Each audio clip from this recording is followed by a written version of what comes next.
Bonjour à tous et bienvenue sur un nouveau podcast de la chaîne Token Talkers. Aujourd'hui, on a la chance et l'honneur de recevoir Michel Kazaka, qui est fondateur de Value Chain, qui est une société spécialisée en paiement et crypto-paiement. Tu vas nous expliquer tout ça, Michel. On sait que tu es vraiment quelqu'un de très, très important dans l'écosystème. On est vraiment fiers de t'avoir. Comment vas-tu? Bonjour Jean, bonjour à tous et merci de m'accueillir dans ton joli podcast. Ouais, Bon, c'est un effectivement, plaisir. peut-être pour me présenter rapidement, je peux dire que je m'appelle Michel Kazaka déjà et Oui, que j'habite en France, à Paris. Je travaille dans un secteur que les gens connaissent, ça touche au monde de la finance, mais dans un métier que les gens ne connaissent pas en général. C'est le métier des paiements et des crypto-paiements aussi. Mais le métier des paiements, déjà, les gens ne le voient pas vraiment parce que les paiements sont toujours bien cachés. On paye et puis c'est fini. Et tant mieux, ça veut dire que ça marche. Donc oui, moi, pour me présenter, je suis fondateur de Value Chain. C'est un cabinet de conseil et de formation, mais surtout un cabinet de conseil dans un domaine, le métier des paiements, la sécurité des paiements, l'innovation dans les paiements et les crypto-paiements. J'ai fondé ce cabinet, ça fait maintenant quasiment 3 ans. Bientôt, ça va faire 3 ans. Mais avant, j'étais dans des grands cabinets de conseil de 170 000 employés, classiques, quoi, wow. parmi les Big Four. Et donc, j'ai pu travailler un peu partout au monde, en Australie, aux États-Unis, en Afrique, en Europe, en Asie. J'ai eu cette chance, en tout cas, de pouvoir faire des missions un peu à la James Bond dans le métier des paiements. Pour peut-être faire un petit aperçu, mes clients sont en général les grandes banques. Typiquement, les Big Four Banks en Australie, Commonwealth Bank, Westpac, NAB, etc. Les grandes banques en France, Société Générale, BNP, Crédit Mutuel, BPCE et tous les autres. Mais aussi des grandes banques européennes, comme la Caixa, Santander, des banques américaines, des banques en Afrique aussi. Alors, quand je dis ce sont mes clients, les banques, pas seulement, parce que les paiements se trouvent partout. Les commerçants, surtout, ils aiment beaucoup les paiements. D'ailleurs, ils en ont besoin. Ouais, tellement. Paiement en ligne ou paiement de proximité. Donc, mes clients sont aussi des grands commerçants comme Auchan, comme Carrefour. Voilà, enfin, tout le monde est un client de l'industrie des paiements. Il y a des industriels comme Colas, Vinci Autoroute. Donc, même les industriels, ils ont besoin de services de paiement. Mais aussi, il y a des acteurs, des industriels du paiement qui sont cachés, comme les fabricants des guichets automatiques bancaires, les fabricants des terminaux de paiement, TPE. Voilà, vous commencez à voir un peu plus ce métier qui est assez profond. Bon, j'ai à peu près, aujourd'hui, 17, 18, je ne sais plus, 18 ans d'expérience à peu près dans ce domaine, donc ça fait un petit paquet. Il y a des gens qui sont beaucoup plus Incroyable. expérimentés que moi, que j'admire, que je collabore avec, mais voilà, 18 ans, ça commence à faire un petit paquet. Et tellement, tellement, je sais pas si les gens se rendent compte, mais moi, ça fait même pas 18 ans que je travaille. Donc vraiment félicitations à toi, Michel. Une carrière incroyable et en plus, le système de paiement, effectivement, c'est pas la partie la plus populaire parce que comme tu l'as dit toi-même, c'est pas ce que les gens commencent à comprendre au départ de la finance. Et toi, tu t'es spécialisé là-dessus. Tu es vraiment très, très fort là-dessus, notamment sur les crypto-paiements. On va aussi en revenir. Donc vraiment, bravo, bravo à toi. Qu'est-ce qui a fait que justement, tu t'es lancé dans ce secteur d'activité des paiements? Tu t'es dit, bah tiens, c'est un nouveau secteur, je le trouve intéressant, c'est peut-être une rencontre. Et puis après, comment tu en es venu à jumper dans l'écosystème Web3 jusqu'au crypto-paiement? Il y a la prédestinée et il y a la destinée. C'est-à-dire, il y a la préparation pour être prêt à travailler dans ce domaine, et puis il y a l'opportunité et l'occasion d'y rentrer parce que c'est un domaine caché.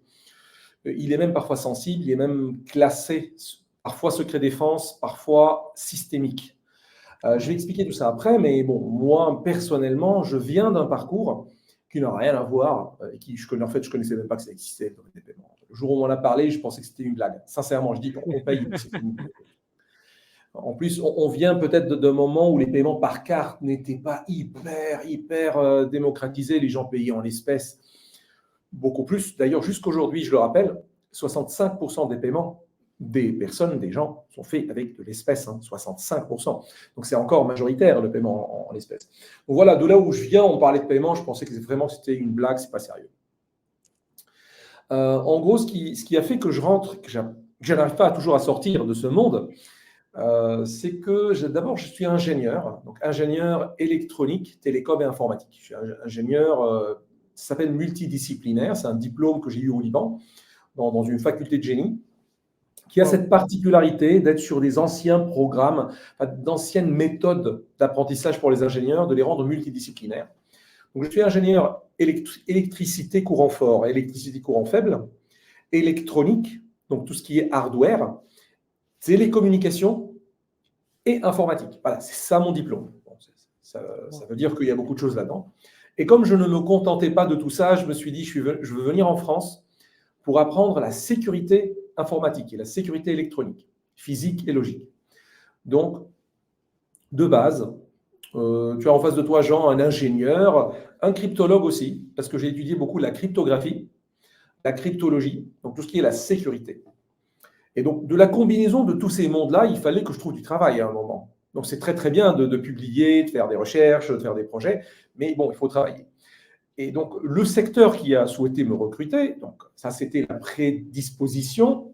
Et là, c'est l'occasion, l'événement qui a eu lieu, c'est l'industrie de paiement qui a dit, bah, tiens, on a besoin de quelqu'un qui connaît un peu la crypto et la sécurité. Et comme c'est un peu poussé, la carte à puce, elle a besoin d'une forte expertise dans ce domaine-là. Donc, moi, ils m'ont parlé de leur métier, ça ne me concernait pas. Pour moi, c'était juste sécuriser quelque chose, un hardware, des transactions, oui, d'accord. Et je ne voulais surtout pas faire une carrière là-dedans. Moi, je voulais faire la carrière dans la sécurité au début, dans la cryptologie, dans la cryptographie, dans la cryptanalyse. Sauf que, par curiosité, mais il y a quoi derrière encore tout ça? Ah bon, mais ça existe, un paiement, il y a des gens qui travaillent là-dedans. Ils sont nombreux. Ils sont sérieux ou pas? Visa, mais Visa, ça doit être rien, c'est une carte en plastique, c'est pas important. Et puis, bon, il y a de l'argent qui passe là-dedans. Mais qui les met? Comment ça marche? Ah bon, ils prennent des commissions? Ah oui, ça commence à chiffrer. Là, je regardais les chiffres, je dis, ouh là là, ça rapporte ce métier. Donc, du coup, ça m'a intrigué. Je suis rentré par la porte de la sécurité et l'ingénierie de système temps réel. Je rappelle que les paiements doivent faire des transactions en millisecondes, parfois en microsecondes. Enfin, il y a certains serveurs qui doivent avoir du temps réel très, très haute fréquence. Donc, c'est cette expertise d'ingénierie et de sécurité qui m'a fait découvrir un monde que je ne connaissais pas avant.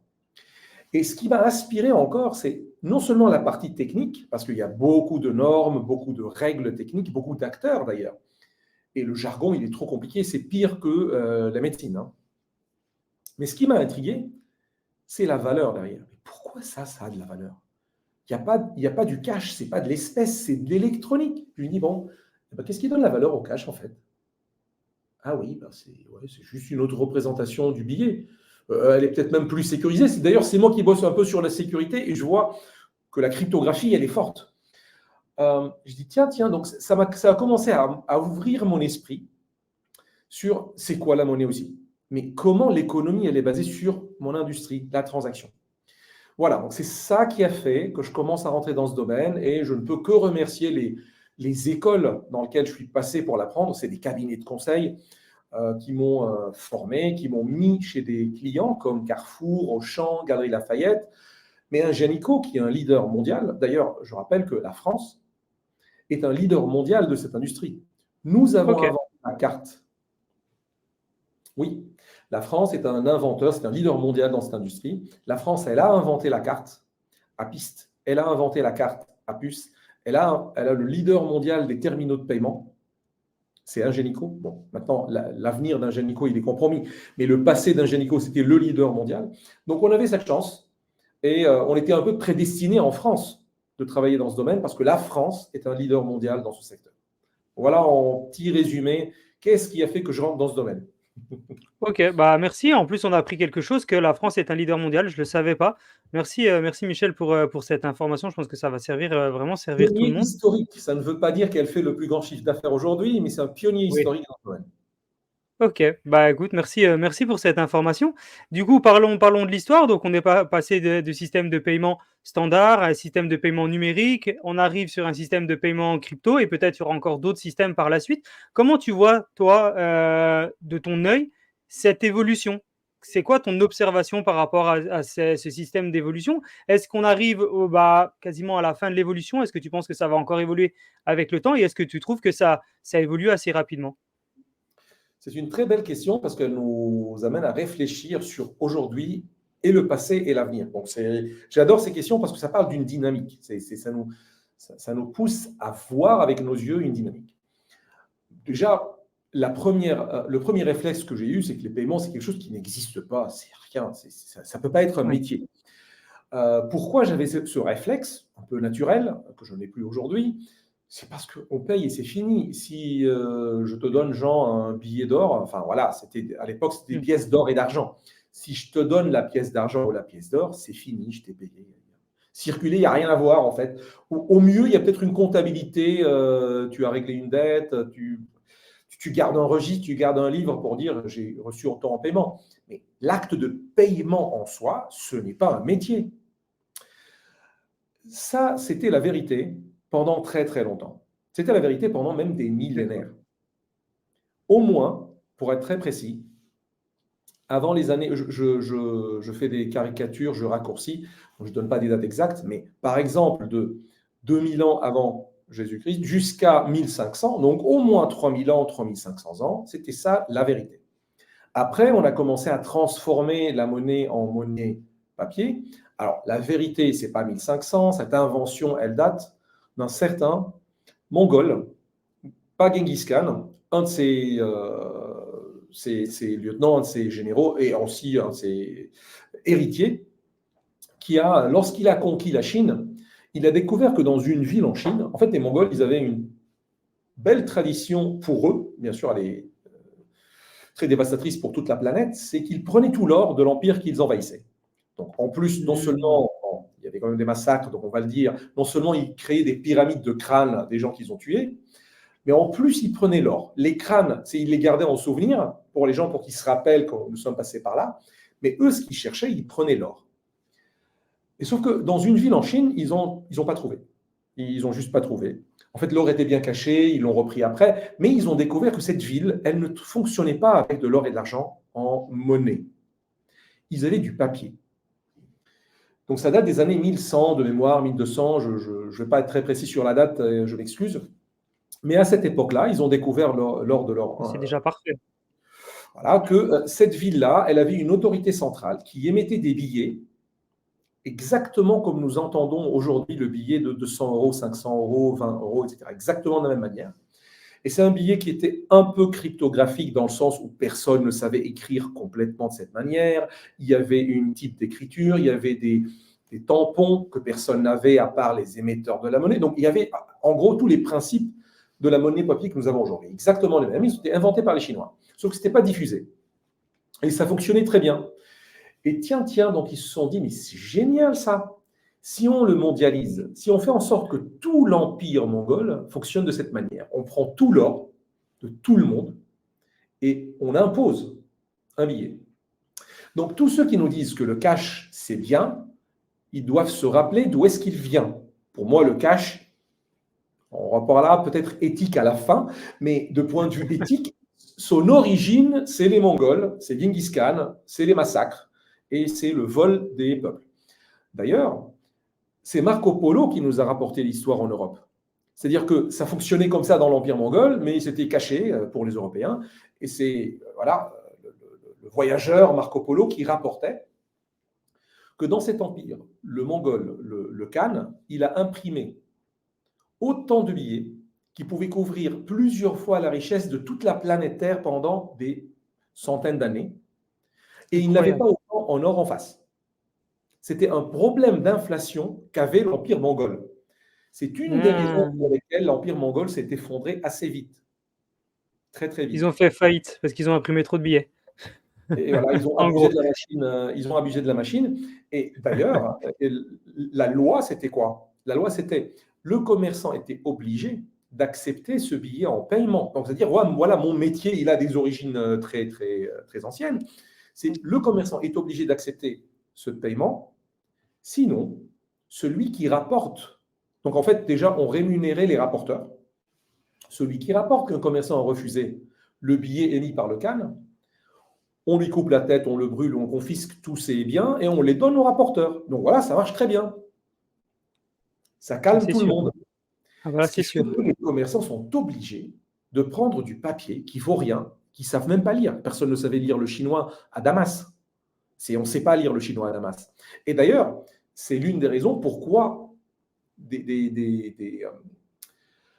des sectes ou des milices sont nées au Moyen-Orient, entre l'Iran, entre la Syrie, et qu'on appelle les hachachines, les assassins.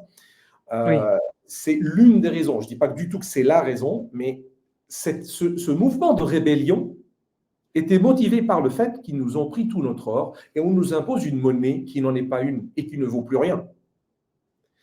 Voilà, donc si je continue à te répondre à la question sur comment on fait évoluer mon métier, il est lié à l'évolution de la monnaie et aux moyens de paiement. D'ailleurs, j'y reviens que la monnaie est un moyen de paiement après, mais je reste sur cette dichotomie pour le moment. Donc voilà, on a vu avant que c'était de l'or et de l'argent, puis après on a vu que c'est des billets, sauf que cette expérience, elle a échoué.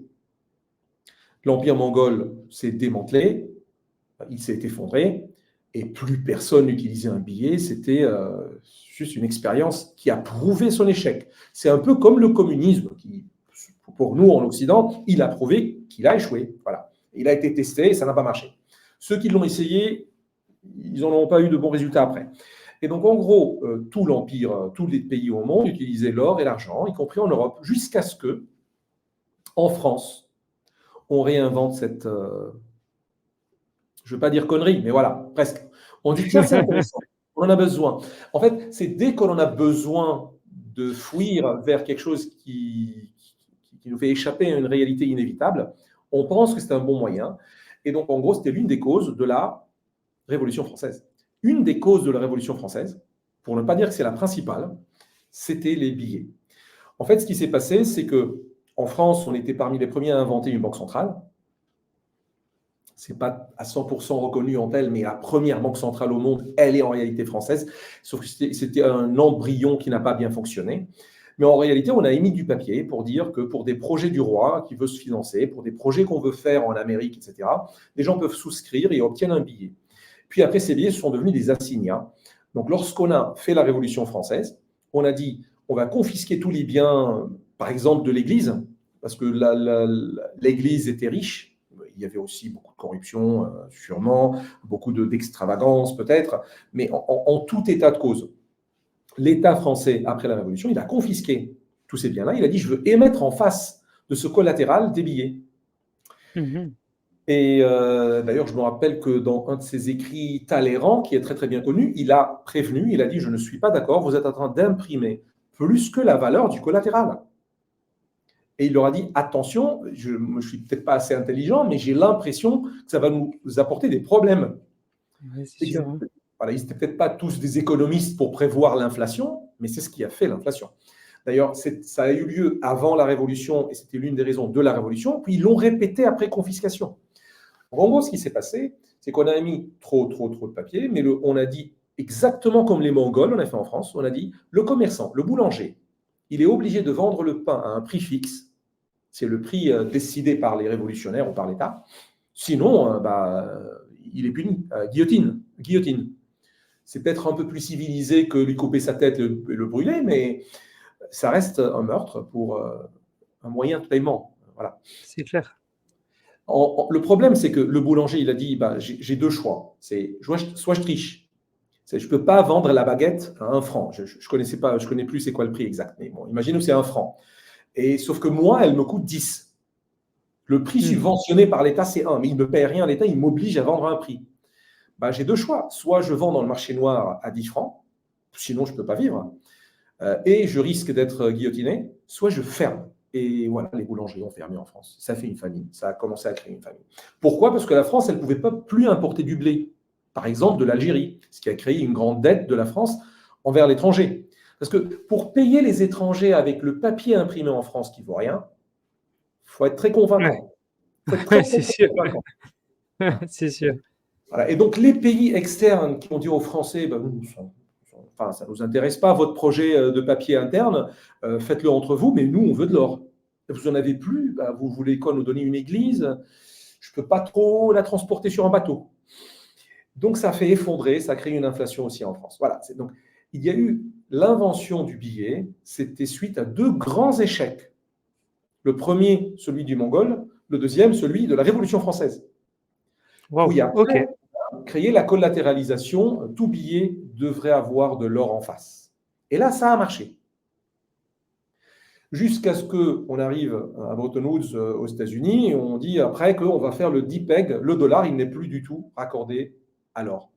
Et la France, elle a tout de Salut. suite, De Gaulle, il a tout de suite envoyé l'armée française, en tout cas, il a demandé de restituer l'or de Fort Knox. Et il a eu raison. Ok. Ça nous fait Je une continue, sacrée histoire. ouais, je continue sur l'évolution ou on passe à Oh autre bah, chose? avec grand plaisir, c'est super intéressant. Bon, donc une fois que ça c'est fait, maintenant je sais un peu d'histoire, il y a beaucoup qui le connaissent déjà, tout ce que je dis, mais bon, ça fait un petit résumé peut-être. Une fois que le dollar et les billets ne sont plus collatéralisés, en fait, un billet n'a aucune valeur intrinsèque, il a une valeur extrinsèque. Il ne vaut rien, c'est un papier. Il vaut l'encre, le papier, il vaut un peu de sécurité et de conception, parce que le papier, il est quand même sécurisé, mais c'est tout. Et ça ne vaut pas C'est beaucoup. tout. En revanche, il ne vaut pas 100 dollars, il vaut pas ça. Il est juste garanti par le pouvoir de l'État. Donc, il a une valeur intrinsèque, extrinsèque, qui dépend de la confiance dans l'État ou dans La l'or. garantie. Avant, il dépendait de l'or et après, il dépendait maintenant de l'armée, par exemple, du pouvoir d'un État. Et ça marche, ça a marché, mais ça dérape encore. Pourquoi? Parce que le collatéral, il est devenu fluctuant. Le pouvoir d'un État, il est fluctuant, il n'est pas fixe. Le pouvoir d'un État, il peut être très très fort aujourd'hui, très très faible après, à cause, si c'est un royaume, c'est un problème d'héritage, si c'est un État, c'est un problème de démocratie ou de corruption, ou n'importe quoi, ou juste un problème économique. Donc, le fait de dire qu'une monnaie, elle est stable, est par définition faux, elle est stable à rien, parce qu'un État n'est pas stable. Son économie n'était pas stable. Elle peut grandir encore un peu baisser. Ça a marché lorsque il y avait une inertie, comme les États-Unis, la civilisation américaine, entre guillemets, la révolution industrielle, etc., et les innovations et les gains de productivité, ça a apporté de la valeur. Jusqu'à ce qu'il y ait une crise mondiale comme les années 70 avec la crise pétrolière. On s'est rendu compte que l'énergie pèse beaucoup dans la valeur de la monnaie. Donc actuellement, tout le monde sait que les monnaies ont perdu quasiment 99,9% de leur valeur initiale. Quand je dis ça, on parle sur 100 ans. Un dollar vaut aujourd'hui un centime de dollar, à peu près, je caricature. En termes de pouvoir d'achat. Donc si un monsieur, il dort pendant 100 ans, et par miracle ou par technologie, il se réveille 100 ans après, et il a son billet de l'époque, son pouvoir d'achat, il est divisé, il perd 99% de pouvoir d'achat. Donc dire que c'est stable, c'est quand même, je ne sais pas, c'est quand même très osé. C'est pas stable du tout. En revanche, les prix des vaches depuis 2000 ans jusqu'à aujourd'hui sont restés stables en or. La valeur en or d'un cheval, d'une vache, de certains biens, même des terrains, de certains terrains, pas tous, elle est restée stable pendant des millénaires. Pourquoi? Parce qu'elle est mesurée par une règle qui est, elle, stable. C'est pour ça qu'on a inventé le mètre. C'est pour ça que le mètre et les poids, le kilo, ils ont été inventés. Et c'est Ouais, d'ailleurs pour avoir une échelle. exactement. Et en plus, c'est une révolution française. Vous voyez, la France, elle a un vrai joli passé dans la normalisation aussi, dans les normes. On est leader mondiaux dans ce domaine, on a inventé le mètre, on a inventé beaucoup de choses. Et donc, le mètre, il ne bouge pas trop, il ne dépend pas trop de la chaleur, il ne dépend pas trop si le roi il est fort ou il est faible. Voilà, elle a une valeur intrinsèque. Il est fixe, il est Waouh. stable. C'est une des qualités de l'or. Qu'on l'aime ou pas, qu'on le considère comme une relique barbare ou pas, qu'on le considère comme l'incarnation du diable ou du mal sur terre pour certains religieux ou pas, il a une qualité, c'est qu'il est fixe, il est constant, il est égal à lui-même. Et d'ailleurs, ça on a découvert grâce à la chimie, grâce à la science physique, qu'il est là tel quel depuis des millions d'années, jusqu'à des millions d'années. En termes de temps, il est génial. C'est pour ça que le problème est devenu comment on répare la monnaie et personne n'a trouvé une solution jusqu'à ce qu'un certain Satoshi Nakamoto dit bon, l'or, c'est bien, mais pour le transférer vers la Lune ou vers Mars, si je crée des colonies, c'est pas très pratique, ça coûte cher.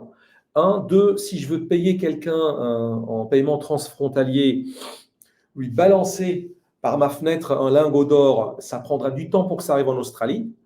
C'est pas instantané. Puis il y a beaucoup de risques sur le chemin. Et puis ça ne rentre pas trop dans les tuyaux d'Internet. C'est un des problèmes. Pire, pourquoi Satoshi Nakamoto il a inventé Bitcoin? C'est qu'il a dit dans les paiements en ligne, un personnage j'ai du mal à lui ouvrir un compte bancaire à la BNP. J'ai vraiment du mal. La BNP a refusé. On a essayé de lui ouvrir un compte bancaire à ce personnage du jeu. Ça a pas... Ils ont refusé le KYC. Donc, Jean, il faut vraiment se rappeler toujours pourquoi Bitcoin est né. Il n'est pas du tout né pour réformer l'industrie bancaire. Il n'est même pas né pour corriger les problèmes de la monnaie et des banques centrales. Il est né pour un problème de paiement. Et quand je dis ça, j'ai pour preuve la première phrase de Satoshi Nakamoto. J'ai créé un système de paiement sans tiers de confiance, de pair à pair. Voilà. Paiement en ligne. Il a utilisé le mot online payment. Il n'a pas dit j'ai inventé une crypto-monnaie. Il n'a pas dit j'ai révolutionné la monnaie. Il n'a pas dit je réforme les banques centrales. Il n'a pas dit je règle les problèmes de l'or et des billets. Il a dit j'ai trouvé une solution pour payer en ligne sans avoir besoin de la BNP ou de la Société Générale ou de je ne sais pas qui. C'est tout ce qu'il a fait. Une autre preuve, tous ceux qui peuvent me répondre en disant mais dans le premier bloc, il a fait la référence à une crise économique mondiale, celle de 2007-2008, pour être plus précis, et le bail-out des banques, donc en gros la banque centrale qui sauve les banques de la faillite. Oui, mais ces gens-là, ils doivent être un peu plus intelligents. Bitcoin ne prend pas une semaine pour être inventé. D'ailleurs, ils en parlaient sur les forums depuis 2006-2007, à peu près, 2007. Donc avant la crise, lorsque Satoshi travaillait sur la création de Bitcoin, sur son invention, il n'y avait aucune crise économique. Aucune. En revanche, moi, en 2006, personnellement, Michel Kazaka, je travaillais sur des problématiques de paiement en ligne dans les jeux. C'est-à-dire que les startups venaient me voir pour me dire ça ne marche pas avec un Ingenico, ça ne marche pas avec tel Worldline ou Visa ou Mastercard ou la BNP ou Commonwealth Bank. Comment je fais pour payer en ligne des micro-paiements, des 0,1 centime? Moi, le 1 centime, c'est cher. Et donc, moi-même, je travaillais sur des solutions de paiement en ligne dans les jeux. Donc, j'avoue qu'il nous a devancé avec une très belle solution. Moi aussi, j'étais cryptographe. C'est pour ça que j'ai la conviction, j'ai la certitude qu'il a fait ça pour régler le problème de paiement en ligne. Et moi, j'étais en Australie à l'époque, à Sydney. On créait un système de paiement pour lutter contre, pour défendre la souveraineté des paiements en Australie, pour que lorsque un Australien souhaite payer un boulanger en Australie, la transaction, elle n'a aucune raison d'aller aux États-Unis. Elle n'a aucune raison. Je vais payer $1 australien pour une baguette. On ne n'aime pas trop les baguettes là-bas. Et voilà, il veut acheter un croissant. Pourquoi Visa aux États-Unis doit être au courant et autoriser ce paiement? Pourquoi? Et donc, moi, j'ai été appelé en 2000, de mémoire, c'était 2007, 2008, puis après 2009. J'ai été appelé pour créer un système australien de paiement. Wow. On le concevait, moi et un Allemand et un Anglais, qu'on a été amené de l'Europe parce qu'on a un peu plus d'expérience dans les paiements, pour concevoir. Et comme nous étions internationaux, tous les trois, on s'est dit, mais c'est vraiment le meilleur moment pour réformer les paiements au monde. Et donc, je me rappelle très, très bien de nos discussions après les ateliers, après les workshops. Et c'est à ce moment-là que j'ai découvert le papier de Satoshi Nakamoto. C'était parce que j'étais dans la même réflexion que lui. Et donc, j'ai dit à mes homologues, les gars, il l'a fait. Nous, on est 150 parce qu'on a recruté beaucoup de consultants pour concevoir. C'est compliqué, les paiements. Vous ne vous rendez même pas compte combien c'est compliqué. Je leur dis, mais il y a un gars, il a fait un papier, et comme c'est de la crypto, j'ai pu comprendre ce qu'il veut dire. Je dis, il a fait ce qu'on est en train de faire. Et il l'a fait pour le monde. Et il l'a fait sans avance. Voilà, ça c'est un peu l'origine de toute cette évolution des moyens de paiement. Maintenant, après, peut-être que, enfin, en tout cas, j'ai envie de parler après de est-ce qu'un moyen de paiement est une monnaie et c'est quoi la relation entre les deux? On en parlera avec grand plaisir. Bah, déjà, merci pour toute cette explication. La partie historique, elle est très, très intéressante. La partie actuelle, etc. Vraiment, tu nous as fait un brief complet. Je ne savais pas que tu étais en même temps que Satoshi Nakamoto à essayer de résoudre le même problème. Félicitations à toi. On voit encore une fois que tu es en avance dans tout ce que tu fais. Vraiment, bravo. C'est incroyable. Donc, toi, dès que tu as vu son invention, à aucun moment tu t'es dit, oh, c'est quelque chose de spéculatif, on va pouvoir faire de l'argent. Non, directement, tu t'es dit, waouh, c'est un nouveau système de paiement qui va permettre de simplifier notamment les paiements sur le gaming ou ce genre de choses, et donc qui va permettre de faciliter le paiement peer-to-peer. À aucun moment tu t'es dit c'est un objet spéculatif ou ça va être ce que c'est actuellement.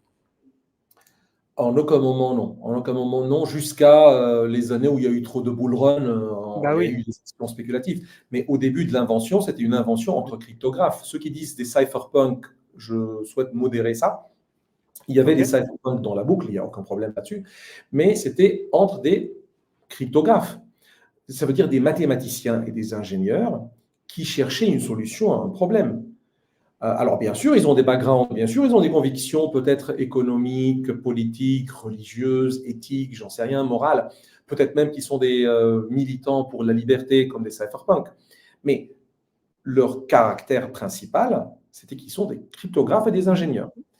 Et donc, si je ok, reviens à la personnalité de Satoshi Nakamoto, moi, j'ai lu le livre de The Book of Satoshi, par exemple, donc tous ses ok, écrits dans les forums, plus son papier, plus le code source un peu dans Bitcoin.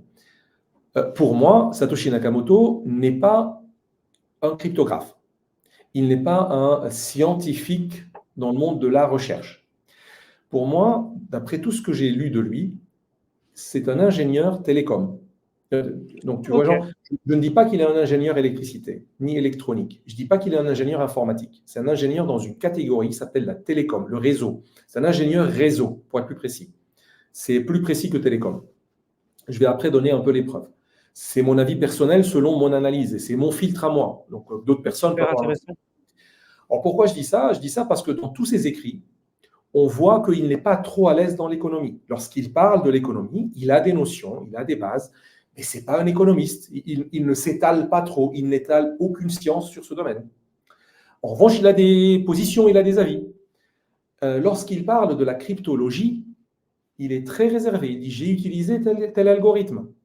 C'est ce que fait un ingénieur. Il ne remet pas en cause l'origine mathématique de l'algorithme, il l'utilise d'une façon comme un ingénieur le fait. Bien, il l'utilise bien. Ce n'est pas un ingénieur informatique. C'est-à-dire que lorsqu'il a développé et il a eu des échanges avec d'autres développeurs, il a été très content d'avoir de l'aide dans le développement parce qu'il n'était pas très à l'aise dans le développement pour une autre plateforme. Par exemple, son code marchait sur une plateforme, mais il n'était pas à l'aise pour le faire marcher sur une autre plateforme.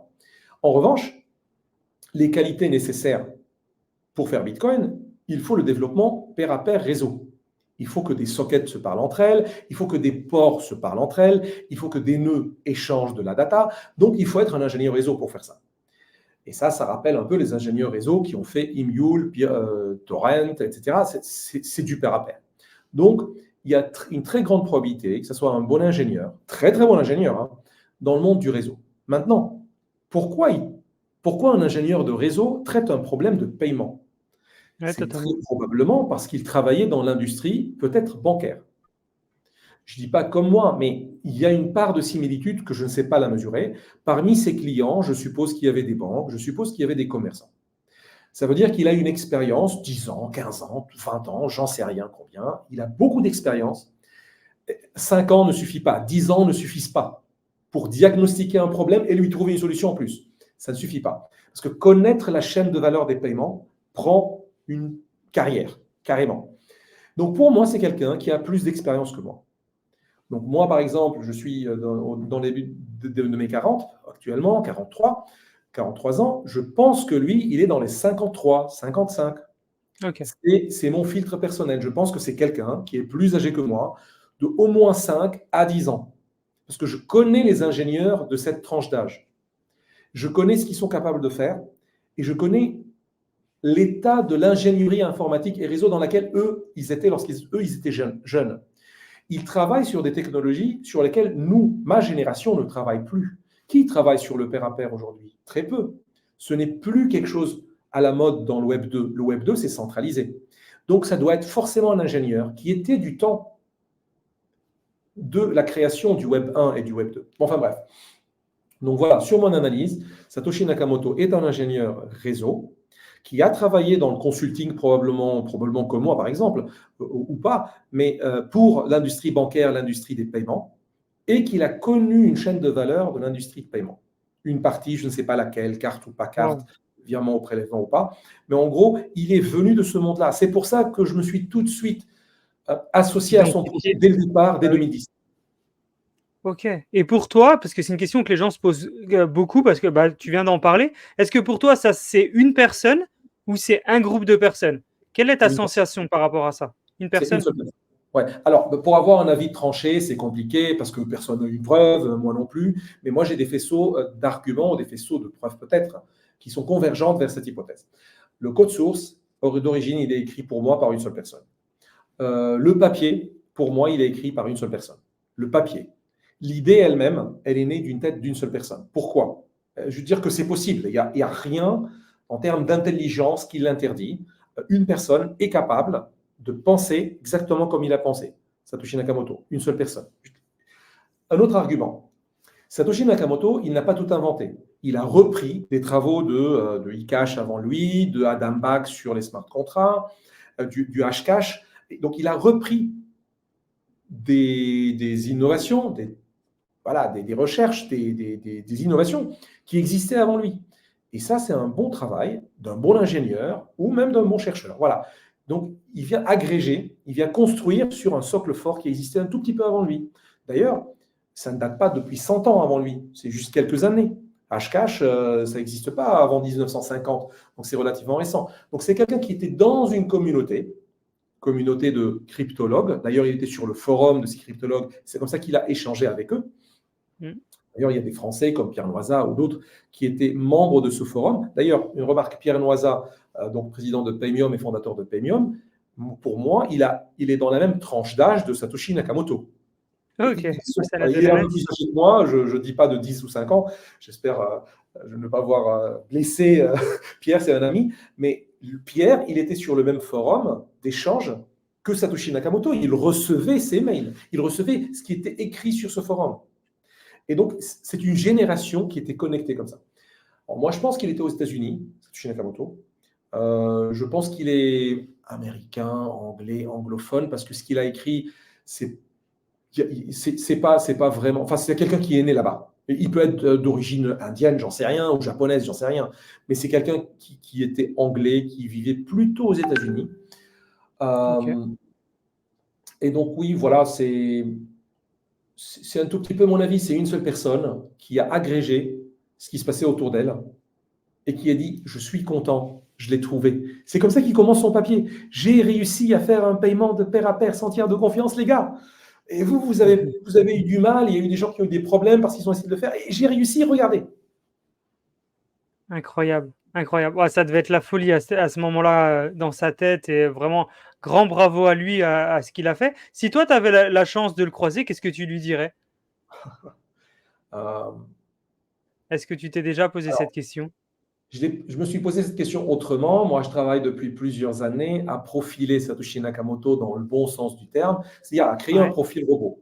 Pour dire, donc c'est comme ça que je peux avoir des convictions pour dire c'est un ingénieur réseau, il était aux États-Unis, etc. C'est parce que je cherche à le trouver, entre guillemets, pas forcément physiquement, mais à le profiler, à dire que voici un profil robot de Satoshi Nakamoto. Il a fait ce genre d'études, il a travaillé chez ce genre de clients, il a publié de cette manière, il réfléchit de cette manière. Euh, donc oui, je cherche à le profiler. Donc pour moi, la première question que je lui dirais, c'est est-ce que j'ai bien filtré? est-ce que Est-ce c'est que le juste? filtre correspond bien à toi? Question Ah très, ouais. très, très naïve et bête, mais c'est la première question que je lui dirais. Bien joué, bien joué. Bah, en tout cas, c'est assez impressionnant le travail que tu as fait pour pouvoir éventuellement analyser cette personne, analyser qui il est, quelle génération, ce qu'il fait, comment il a fait. Enfin, franchement, c'est assez impressionnant parce qu'il y a beaucoup de gens qui spéculent, qui donnent leur avis autour de ça, mais je pense qu'il n'y a pas beaucoup de gens qui ont autant travaillé le personnage que toi. Et franchement, félicitations, félicitations à toi En revanche, pour il y a des zones d'ombre, Jean, hein. Donc, juste pour faire pas un warning, mais un ouais, disclaimer. Disclaimer, ça ne veut pas dire qu'il était lui seul. C'est-à-dire que lui, il a rédigé le papier, lui, il a publié, lui, il a rédigé le code de Bitcoin, mais probablement il était dans un groupe avec qui il travaillait sur le sujet. Typiquement, lorsqu'il parlait avec Alfinet, alors bien sûr, Alfinet n'était pas dans le groupe au début, mais c'était parmi les premiers, la première transaction a été faite avec un autre cryptologue. Voilà, donc d'accord. probablement, il était entouré d'une communauté. Cette communauté, elle a peut-être eu un rôle important dans la conception. Mais encore une fois, le papier, pour moi, c'est une seule personne, et le code du premier Bitcoin Core, c'est une seule personne. Voilà, c'est mon avis. OK, merci pour ce partage. C'était vraiment, vraiment intéressant et super passionnant. Je pense que beaucoup de gens qui vont nous écouter auront le même avis. Est-ce que tu peux nous expliquer, un petit peu, value chain? Parce que là, du coup, on a eu la base des systèmes de paiement, les systèmes de paiement en entier. On sait que, voilà, value chain, c'est du consulting sur énormément de sujets, enfin, surtout sur la partie paiement, mais sur vraiment un scope très, très large parce que tu es tellement brillant que tu peux faire plein de sujets. Est-ce que tu peux nous expliquer du coup un petit peu, c'est quoi Value Chain, quel est l'objectif, comment vous travaillez, voilà, puis qu'est-ce que vous faites? Alors, Value Chain est un cabinet de conseil. Le métier de conseil, c'est un métier qui est peut-être connu par certains, pas du tout connu pour d'autres. Donc, commençons déjà par expliquer c'est quoi le métier du conseil. Allez. Donc, quand j'ai commencé à devenir consultant, parce qu'on ne le n'est pas, personne n'est consultant, hein, ça n'existe pas ça, on peut, exactement comme les paiements, on peut dire mais c'est du vent, il n'y a rien. Donc, je suis conscient de c'était mon premier réflexe, même à moi. Voilà. Donc, si quelqu'un peut le dire, de conseil, c'est du vent, je peux comprendre son réflexe. Comme le métier de paiement n'existe pas, et si, c'est très profond aussi. Pareil pour le métier du conseil. Le métier du conseil, c'est un métier très, très, très délicat et compliqué, parce qu'il faut avoir beaucoup d'expertise, ou bien beaucoup de méthodes, ou bien les deux. Qu'est-ce que ça veut dire? Beaucoup d'expertise, c'est quelqu'un qui est expert dans un domaine, comme un ingénieur, il est expert en ingénierie, logiciel, réseau, ou en cybersécurité, c'est comment on sécurise des systèmes, ou en intelligence artificielle, ou en blockchain, etc. Donc, c'est quelqu'un qui sait faire. Mais quelqu'un qui sait faire, ce n'est pas un consultant. Un ingénieur n'est pas un consultant. Un ingénieur, il peut concevoir, il peut implémenter, et voilà, et il le fait très, très bien.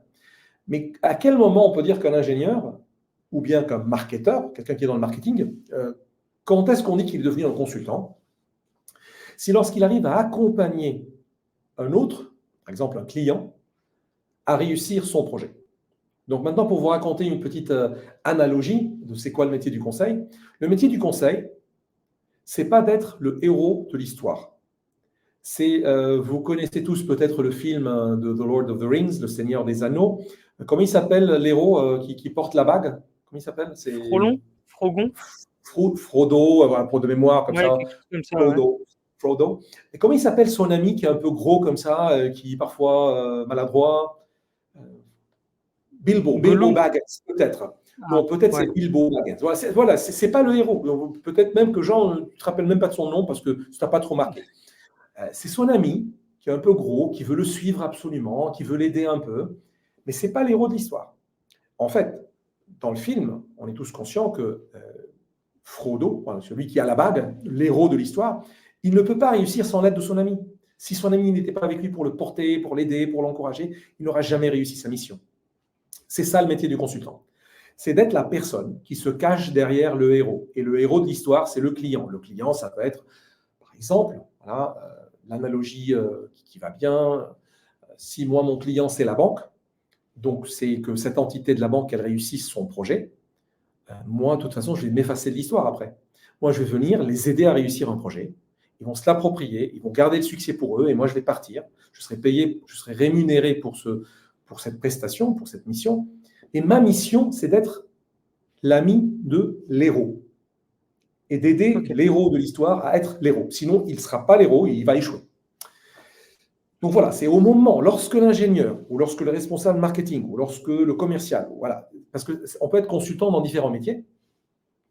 Donc c'est lorsque l'expert, par exemple l'ingénieur, il arrive à aider un autre ingénieur ou un autre client à lui réussir son projet, et lui, et après s'effacer, ce savoir-faire, on l'appelle le métier du consulting. Il y a des proverbes dans des religions anciennes, même il y a un proverbe arabe qui dit comment le roi il avait des conseillers. On sait tous, les rois avaient souvent des conseillers. Et parfois, ça dérapait dans des comédies. Il y a des comédiens français comme Molière qui ont critiqué les conseillers du roi. Chacun disait comme il veut. Mais à l'origine de l'histoire, pourquoi le roi avait le devoir de demander un conseil? C'est parce que c'est sage de le faire. C'est de la sagesse. Et donc, un critère de succès du métier du conseil, c'est de dire quoi? C'est de dire demander conseil. Pour réussir, il faut être ferme. Le proverbe, littéralement, il dit pour réussir, il faut être très, très ferme. Et pour être très, très ferme, il faut demander beaucoup de conseils. Et comment on demande conseil? c'est en protégeant la confidentialité des conseillers. C'est en gros, on demande des conseils séparément à différents conseillers et on garde confidentiel leurs conseils. Il ne faut pas partager le conseil d'un conseiller entre conseillers ou avec d'autres. C'est parce qu'il faut se forger une conviction sur la base de différents conseils qu'on a reçus. Donc voilà, Ouais, pour terminer la parenthèse du métier de conseil, c'est un métier relativement noble, qui peut parfois être déviant aussi, hein, comme tout, mais en réalité, c'est un métier noble qui nécessite beaucoup d'expérience dans la vie, beaucoup d'expertise et beaucoup de méthodes pour aider quelqu'un. Et donc, à Value Chain, j'apporte cette expertise dans un domaine qui est le métier des paiements. Une autre expertise, c'est la cybersécurité. Une troisième d'accord. expertise, voilà, donc premier, c'est métier paiement, cybersécurité, l'ingénierie, c'est-à-dire réaliser des choses, construire des choses, trouver des solutions. C'est ça, ingénieur. Ingénieur, c'est quelqu'un qui trouve une solution à un problème. Et l'innovation, donc c'est ces quatre piliers-là, et Ok. faire conseil avec. C'est ce que fait Value Chain. Et elle fait ça, mon entreprise, elle fait ça dans un domaine particulier, c'est le domaine des paiements. Et le domaine des paiements veut dire, c'est pour tout le monde. Parce que les clients du domaine des paiements, c'est les banques, les commerçants, les industriels. C'est quasiment le plus vieux métier du monde, mais sans rentrer en concurrence avec un autre métier un peu moins vu, un peu moins. Oui, oui, je vois ce que tu veux dire. Voilà, c'est un des premiers métiers du monde. Tout le monde a l'échange, c'est l'échange humain. Voilà, c'est l'échange humain. D'accord, ok. Peut-être pour donner quelques exemples de clients aussi, donc Value Chain accompagne actuellement différents clients, banques centrales, banques, sans les nommer, des commerçants, mais des exchanges crypto aussi, dans différents besoins qu'ils ont. Parfois, c'est de la conformité, c'est-à-dire que des banques ou des exchanges veulent se conformer à des normes. Alors oui, effectivement, je dois mettre le site à jour, ça c'est des anciens clients qui sont toujours là, C'est mais il y en a déjà beaucoup énorme. d'autres. Oui, ils sont toujours des clients d'ailleurs, tant mieux. Je suis content de ça.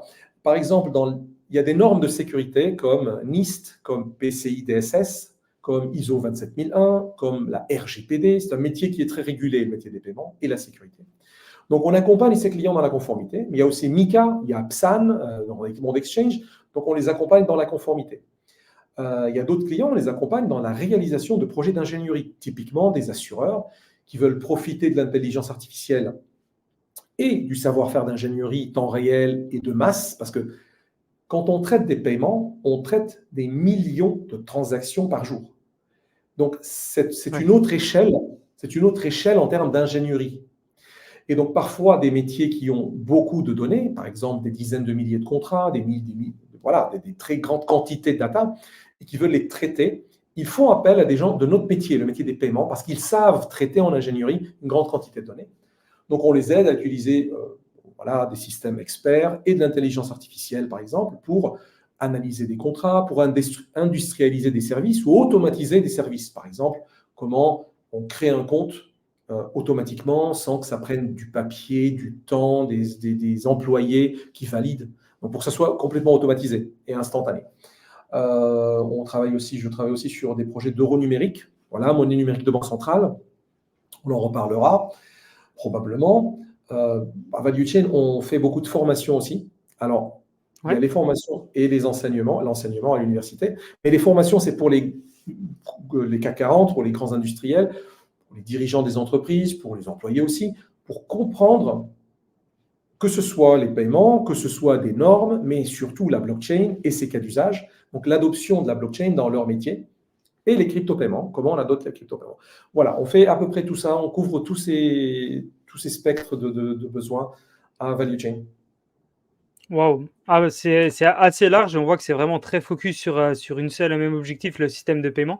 Vraiment félicitations à ça et surtout, comment apporter de la valeur à des grosses entreprises qui peuvent être confrontées à ce genre de difficultés. Comment innover dans le système de paiement et toi, c'est vraiment quelque chose sur lequel tu peux les accompagner sur du long terme. Vraiment félicitations à toi. Quel est le meilleur moyen pour te contacter ou pour contacter Value Chain? Euh, il y a l'adresse mail hein, qu'on peut communiquer, hein, Kazaka, oui, contact@valuechain.pro, c'est très bien. LinkedIn, c'est un canal que je suis autant que je peux, mais c'est toujours utile. OK. Je les regarde avec une latence variable, malheureusement. Voilà, c'est déjà deux canaux assez standards. Il y a aussi Twitter. Twitter, c'est OK. occasionnellement, malheureusement. OK, bon, bah, en tout cas, tu es quand même assez présent partout et tu permets aux gens de pouvoir te contacter, assez rapidement. Maintenant que toi, donc tu es dans le système de paiement depuis, 16-17 ans, comment tu vois d'un œil le système des cryptomonnaies actuel et surtout futur? Est-ce que tu penses qu'il arrive dans une bonne direction? On voit qu'il y a de plus en plus de gros, acteurs qui se mettent dans l'écosystème. Par exemple, voilà, BlackRock, tu le sais très bien. Donc, est-ce que toi, tu prends ça d'un bon œil? Est-ce que tu trouves que c'est positif pour l'écosystème des cryptos, pour les systèmes de paiement? Ou est-ce Mm. que tu trouves que c'est peut-être pas les meilleurs acteurs? Donc, si la question c'est comment je vois la croissance de l'écosystème des crypto-monnaies et des crypto-actifs, la croissance, elle est mesurable par de très bons chiffres, hein. On sait il y a aujourd'hui plus de 580 millions à peu près Ouais, de porteurs crypto. C'est-à-dire que les personnes qui détiennent les cryptos au monde, c'est quand même un grand paquet aujourd'hui. C'est plus qu'un pays. C'est beaucoup plus qu'un pays, c'est un continent. C'est pas 7 milliards, mais 580 millions, c'est déjà la moitié d'un milliard. Donc, c'est déjà pas mal. Et en termes de croissance, c'est à peu près 40% par an. Euh, Ça dépend comment on mesure. Tous ces chiffres, il faut les prendre avec beaucoup de pincettes. Mais voilà, il y a une très, très forte dynamique. Alors, si ce n'est pas 40% et c'est 20%, 20%, c'est gigantesque quand même. Où est-ce qu'on peut trouver cette croissance aujourd'hui? ouais, Ça nulle veut part. dire que l'adoption, elle est relativement exponentielle. Et moi, je crois, enfin, selon mes mesures aussi, c'est une croissance exponentielle. Je rappelle aux gens que les courbes exponentielles sont très bizarres. Elles sont très contre-intuitives. Si en fait on ne voit rien, au début de la courbe, elle est très, très, très, très, très basse. Très, très basse. Donc, du coup, les gens qui mesurent la croissance disent, mais c'est encore rien.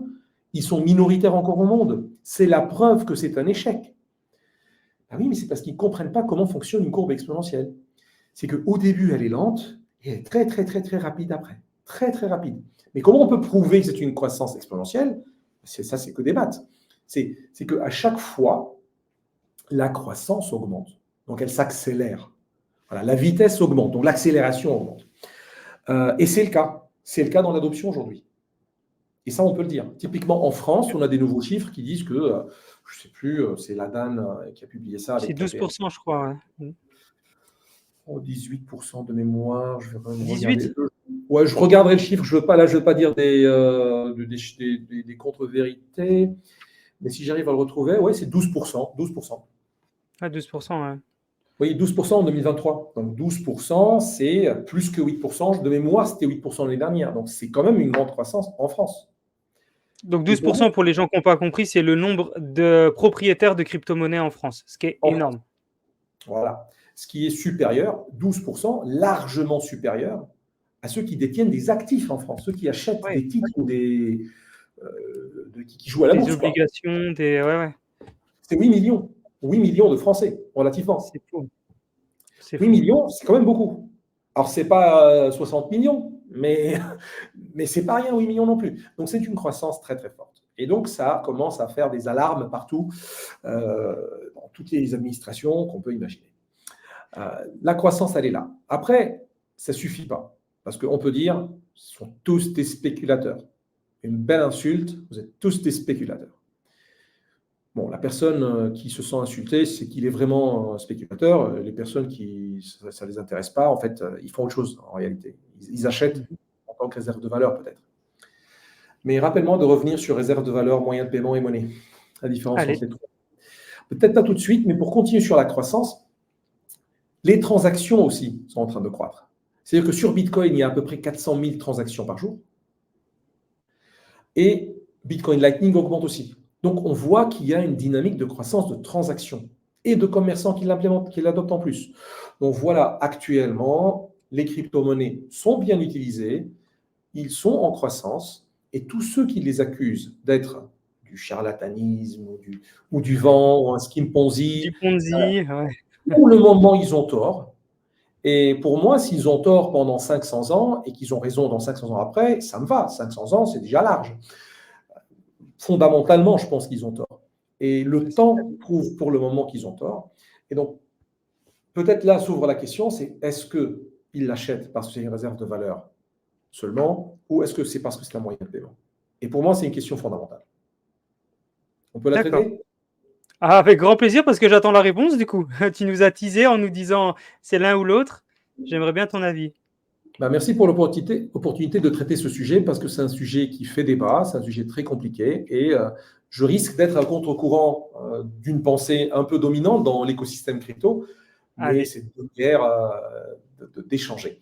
Euh, tous ceux qui disent que Bitcoin est une excellente réserve de valeur, ils n'ont pas tort sur certains fonds, mais ils ont tort fondamentalement sur la raison pourquoi Bitcoin peut devenir une réserve de valeur. Il ne l'est pas aujourd'hui. S'ils ne veulent pas me croire, je peux les référer au papier de Nassim Taleb qui prouve que la valeur de Bitcoin ira à zéro à 100%. La valeur de Bitcoin s'effondrera. Mais dans sa théorie, Nassim Taleb, il prend l'hypothèse que Bitcoin ne circule pas en paiement. Effectivement, si on prend un actif et on fait que le thésauriser, et s'il est en plus rare, sa valeur ira à zéro. Ça ne vaudra plus rien. Imaginons que nous avons tous 1 million d'objets rares et que moi je cumule 10. Jean cumule 100. Et puis à un moment, un petit groupe de personnes, par le mécanisme de l'économie, continue juste à s'accaparer une partie, sans jamais dépenser, parce que le but, c'est de thésauriser et dépenser autre chose. La valeur de cet actif ira à zéro, par définition. Et il y a une preuve mathématique, enfin une preuve théorique et logique que Nassim Taleb donne. Pour ceux qui ne se rappellent pas, Nassim Taleb, c'est quand même quelqu'un d'intelligent, c'est pas un YouTuber comme moi, par exemple, qui raconte un peu des histoires, non, je plaisante. C'est un statisticien, il a publié des livres sur le signe noir, sur le skin in the game, et donc il est très sérieux, mais il a une erreur, c'est qu'il ne prend pas en compte la circulation. Et oui. j'ai essayé de lui écrire, je prépare un papier pour répondre à son papier, qui sortira dès que je le termine. Mais en gros, il a juste une erreur, c'est qu'il y a une hypothèse qu'il ne prend pas, c'est si ça circule. La vitesse de Effectivement, circulation de la monnaie, c'est ça? c'est la vélocité, oui, tout à fait. On appelle ça Ouais, la OK. vélocité. Donc si ça circule, sa valeur n'ira pas à zéro. C'est comme dans les équations de PV égale mq. Enfin, je ne veux pas rentrer dans le détail de tout ça, mais restons sur la logique de dire qu'un vélo qui ne circule pas tombe. Je peux faire une prédiction.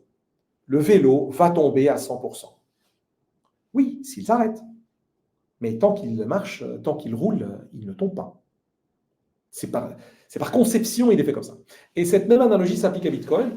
La question fondamentale devient maintenant, c'est quoi une monnaie et c'est quoi ses attributs?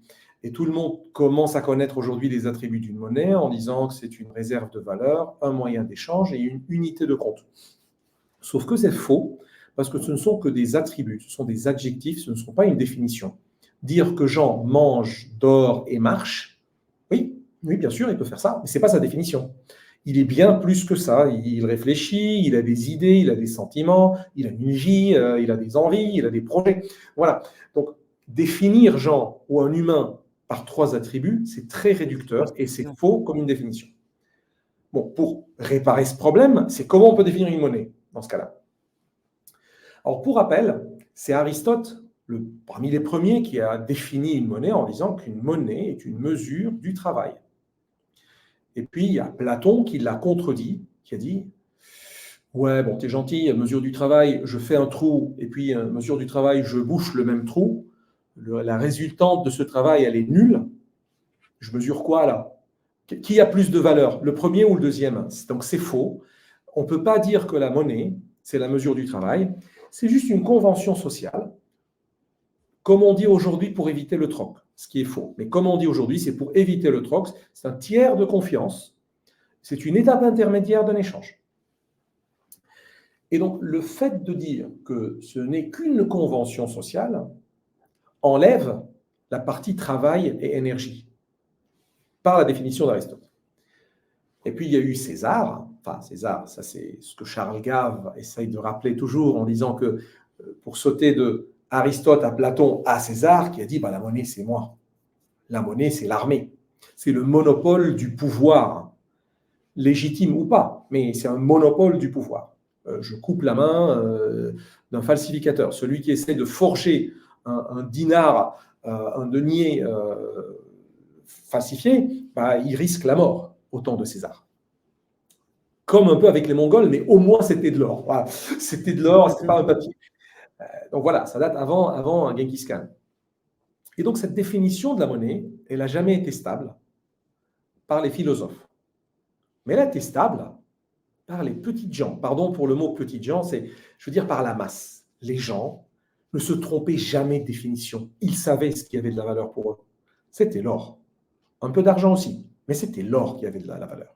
Donc que le roi dise ce qu'il veut, qu'il décrète ce qu'il veut quand il veut. Lorsque les Chinois voulaient prendre les pièces d'or de l'Empire romain, ils disaient non, on ne veut pas cette pièce-là. Cette pièce-là ne contient pas assez d'or. On veut la pièce des deux rois d'avant, des deux empereurs d'avant. Celle-là, elle avait une tenue en or acceptable. Et donc, on ne peut tromper que soi-même en réalité. On peut dire à notre peuple que la valeur faciale, c'est 5 dinars, mais en fait, la valeur intrinsèque en or, c'était 4 ou je ne sais pas combien, mais pas 5. Et donc, cette tricherie ne marchait pas avec l'armée. Et l'armée, elle disait, non, non, non, moi, on me paye avec la monnaie de l'empereur d'avant. Voilà. Et donc, on ne pouvait pas tricher, même avec de l'or. Donc, pour répondre à la question d'où vient la valeur, en fait, les 3 attributs, ils ne sont pas à pied d'égalité. Ça, c'est mon analyse, c'est ma contribution en tout cas. C'est de dire que d'où vient une unité de compte? C'est de dire que ça c'est 10, ça c'est 20, ça c'est 35. Ça c'est une unité de compte. Alors ça peut être du mètre, du kilo ou une mesure en poids d'or. Par exemple en poids d'or. Alors pourquoi ça fonctionne avec de l'or? Parce qu'il ne change pas de poids. Son unité, sa densité, la densité de l'or, elle est stable, elle est fixe. Et on ne peut pas faire de l'or artificiellement, en tout cas, ça coûte infiniment en énergie pour le faire. Donc, ce n'est pas rentable pour celui qui veut le fabriquer. Et ça coûte très très cher de le miner en énergie. Donc, il est devenu relativement une bonne mesure de l'unité de compte. Mais est-ce qu'il est une réserve de valeur? Comment l'or est une réserve de valeur? C'est lorsque moi je prends de l'or et je le mets par terre et je le cache, par exemple dans le sous-sol, ou sous le lit ou sous le matelas, et je me réveille 100 ans après et je veux l'utiliser. Je suis très surpris et agréablement surpris qu'il a encore de la valeur. Et qu'est-ce qui a fait qu'il a gardé de la valeur? Qu'est-ce qui a fait? C'est seulement parce qu'il a circulé entre-temps. Et seulement, et quand je dis seulement, c'est uniquement parce qu'il a circulé entre-temps. S'il n'a pas circulé entre-temps, sa valeur aurait été ramenée à zéro. Exactement comme le vélo qui ne marche pas, il tombe. Il y a des histoires réelles là-dessus que je peux raconter. C'est une légende au début de temps de la chrétienté.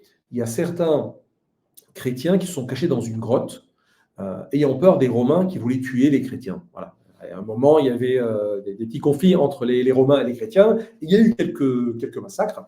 Et donc, ces chrétiens se sont cachés dans une grotte. Ils ne sont jamais sortis pendant peut-être 50 ans. Je n'ai pas le chiffre exact, mais cette légende, elle est bien connue. Mais comment on a découvert que ces gens-là étaient cachés pendant 50 ans? C'est que 50 ans après, ils sont sortis, ils ont essayé de payer avec une monnaie dans un village pour acheter un peu de vivres et revenir se cacher dans leur grotte. Et le commerçant a reconnu que la pièce, elle date de plusieurs rois anciens qui n'existent plus. En fait, l'Empire, il a disparu.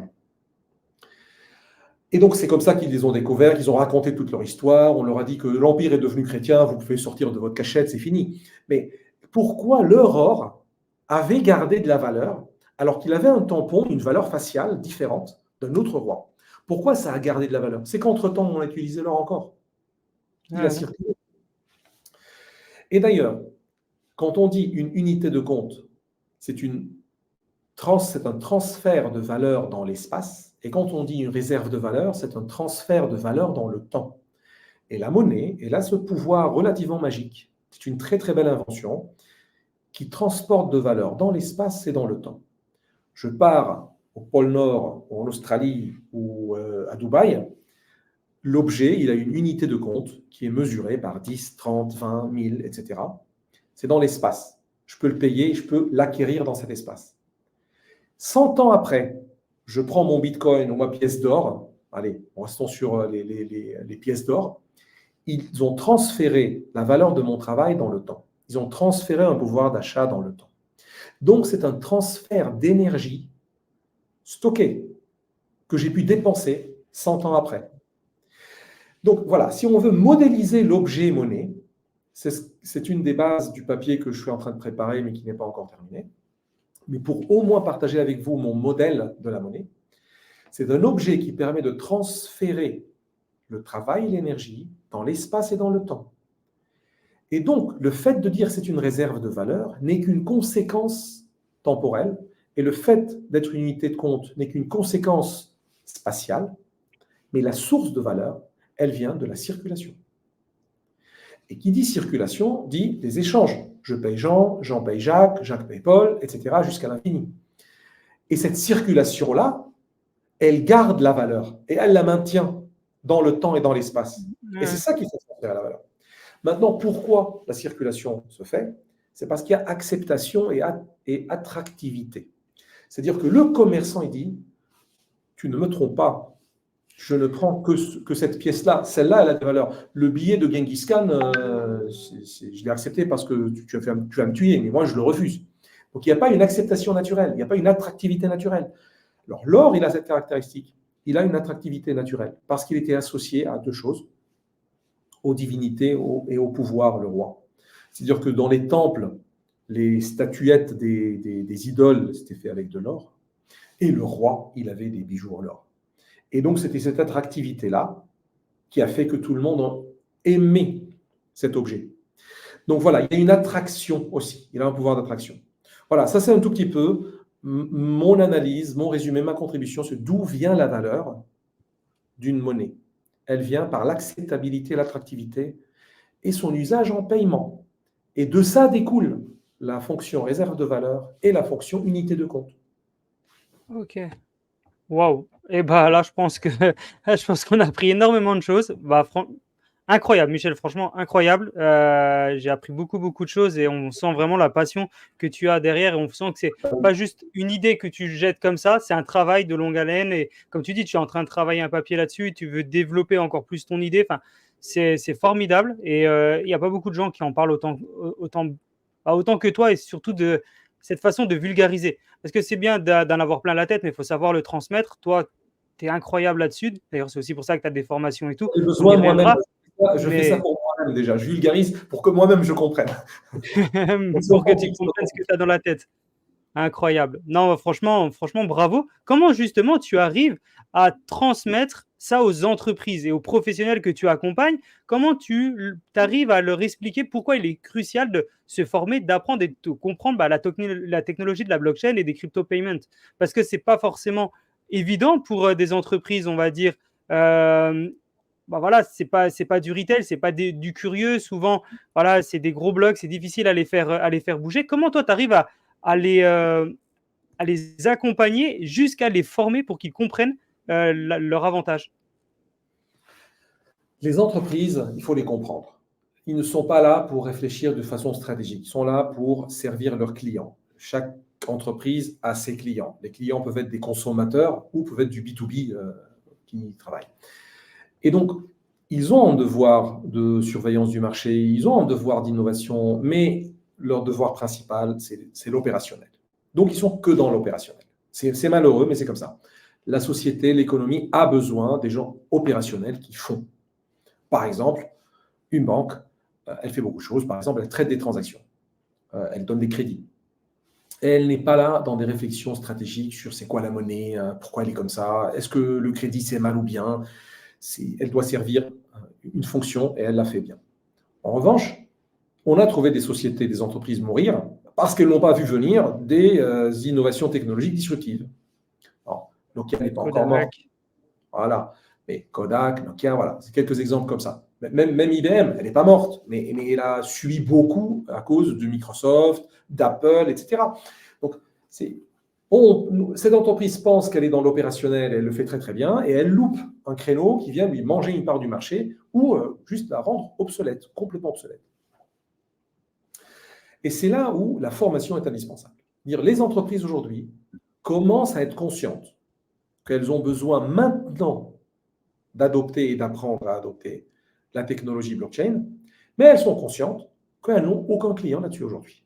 C'est malheureux à dire, mais c'est une vérité.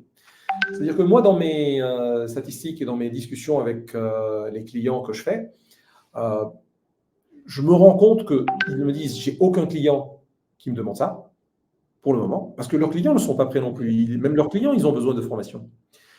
Mais on est conscient que si on ne le fait pas, quelqu'un va le faire à notre place et on risque d'être à la traîne. Donc, c'est déjà un bon début. Bon, on est quand même, il y a eu 2008-2009, on est en 2024. Il y a quand même eu plus de 13-14 ans là qui sont passés et c'est maintenant qu'ils sont conscients de ce sujet. Et donc, c'est pour ça, comme tu l'affiches, moi, je donne des formations en ligne et des formations en présentiel. Les entreprises peuvent venir sur ce site, bon, acheter la formation et la faire, c'est une formation de 2 jours, faire à leur rythme, comme des modules OK. en MOOC, en e-learning, ou bien, très souvent, en présentiel, ils me demandent pour que je vienne passer. Il y a différents modules, il y a des formats de demi-journée, des formats de 2 jours, des formats d'une journée. Le format de 2 jours, c'est le plus adapté, il est condensé, mais il y a des ateliers là-dedans, il y a des cas d'usage étudiés pour le client dans son métier, il y a des retours d'expérience dans son industrie qui sont faits. C'est pour ça que je recommande toujours le format de 2 jours en présentiel. En plus de l'enseignement, donc moi j'enseigne aussi dans les universités. Alors à la Sorbonne, je contribue à un cours existant pour les masters banque finance, mais à l'ESME, qui est une grande école d'ingénieurs de cybersécurité, je leur donne un cours de plus de 30 heures, 34 heures à peu près, de transactions sécurisées sur blockchain. Donc en gros, la sécurité des transactions sur la technologie blockchain. Donc elle est bien précise OK. celle-là. Et c'est important de former de nouveaux ingénieurs, parce que ces nouveaux ingénieurs, c'est eux qui vont partir dans les entreprises et qui vont avoir les capacités à faire. Donc, il y a les deux côtés. Il y a former les parties dirigeantes de l'entreprise, il y a la partie apporter les capacités à faire par les ingénieurs ou par les masters, par les écoles de commerce aussi, les ressources humaines, le manpower, qui est capable de faire ce que les dirigeants vont comprendre, vont demander. Donc, ça se prépare. Je contribue, je ne suis pas le seul, il y en a beaucoup qui le font aussi. Mais voilà, je contribue à la formation des jeunes d'un côté, des dirigeants de l'autre, pour que cette révolution commence à être bien adoptée. Et la France, elle est en retard et pas en retard, c'est compliqué à dire. Les États-Unis sont vraiment en avance. En France et en Europe, nous sommes les leaders mondiaux de la réglementation. C'est malheureux. Ça aurait dû être un avantage, mais ça ne l'est pas s'il n'y a pas capacité à faire. Voilà, c'est malheureux à dire, je suis obligé de le dire, même si des gens ne sont pas d'accord avec moi. Mais quand on réglemente une industrie qui est naissante, c'est comme si je dis, je réglemente mon fils qui a 8 mois. Très bien, bravo. C'est interdit de vomir, c'est interdit de salir la bouche en mangeant, c'est interdit de tomber par terre en marchant. Très bien. Pauvre gosse. Le pauvre gosse, il va mourir. Il va juste mourir. Il va être adopté par une autre famille, donc ils immigrent. L'analogie n'est jamais complète, mais elle donne une image au moins. C'est très bien de réguler un enfant de 8 mois, mais ça ne marche pas. Ça ne marche pas. Il doit avoir autant en maths, en notes, sinon il ne peut pas rentrer en classe. Il a 8 ans, il a 8 mois. Il vient de naître. C'est aide-le à grandir. Apprends-lui à faire des maths. Ne lui fais pas un examen Tellement. de je sais pas quoi. Mais parce que les banquiers et la Banque centrale, ils ont dit aux régulateurs, même risque, même règle. C'est un humain. Aucune raison pour qu'il déroge à des règles des humains. Ben, bravo. Fais ça avec ton fils. Et dis-moi si ça marche. En fait, tu ne veux pas Ouais. avoir d'enfant. Ne viens pas râler après pourquoi il y a un effondrement démographique dans ton pays. C'est-à-dire que les entreprises sont en train de quitter ou ne fleurissent pas correctement en Europe. C'est comme si faire la course ou le marathon, là, avec les Jeux Olympiques qui arrivent, avec 50 kilos en acier attachés à un pied. Voilà, c'est les Ouais. règles. Mais ils ne s'appliquent pas les mêmes pour tout le monde. Voilà. Donc, en Europe, on est devenu leader dans la réglementation. Pourquoi pas? Mais est-ce qu'on a la capacité industrielle qui va bien avec? Non. On avait Ledger, qui était une licorne. Je dis on avait, qui était, parce que son avenir, pour moi, il est peut-être mis en risque aujourd'hui, pour plein de raisons. Mais en gros, on a un leader, on a un innovateur dans ce secteur, et on ne fleurit pas, on ne crée pas d'autres licornes. On n'a pas un exchange européen plus grand que Binance ou Coinbase ou je ne sais pas qui. FTX, mouru. Mais l'idée, c'est de dire, on ne crée pas de leader. Alors qu'un Ingenico, c'était un leader français. La carte bancaire, c'était un leader mondial. Et Ingenico, c'est un leader mondial.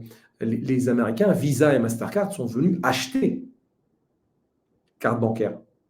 Ça s'appelait à l'époque, la norme dans les paiements s'appelle EMV. Ouais. Quand on paie avec la carte à puce, on utilise une norme qui s'appelle EMV. EMV veut dire Europe. Mastercard et Visa. Donc Europe était même avant Mastercard et Visa, dans le nom même. Aujourd'hui, Europay, Ok. c'est mort, c'est mouru, parce qu'elle a été rachetée par Visa et Mastercard, rachetée par Visa, et ça n'existe plus. Ils l'ont juste absorbé, avalé, c'est fini.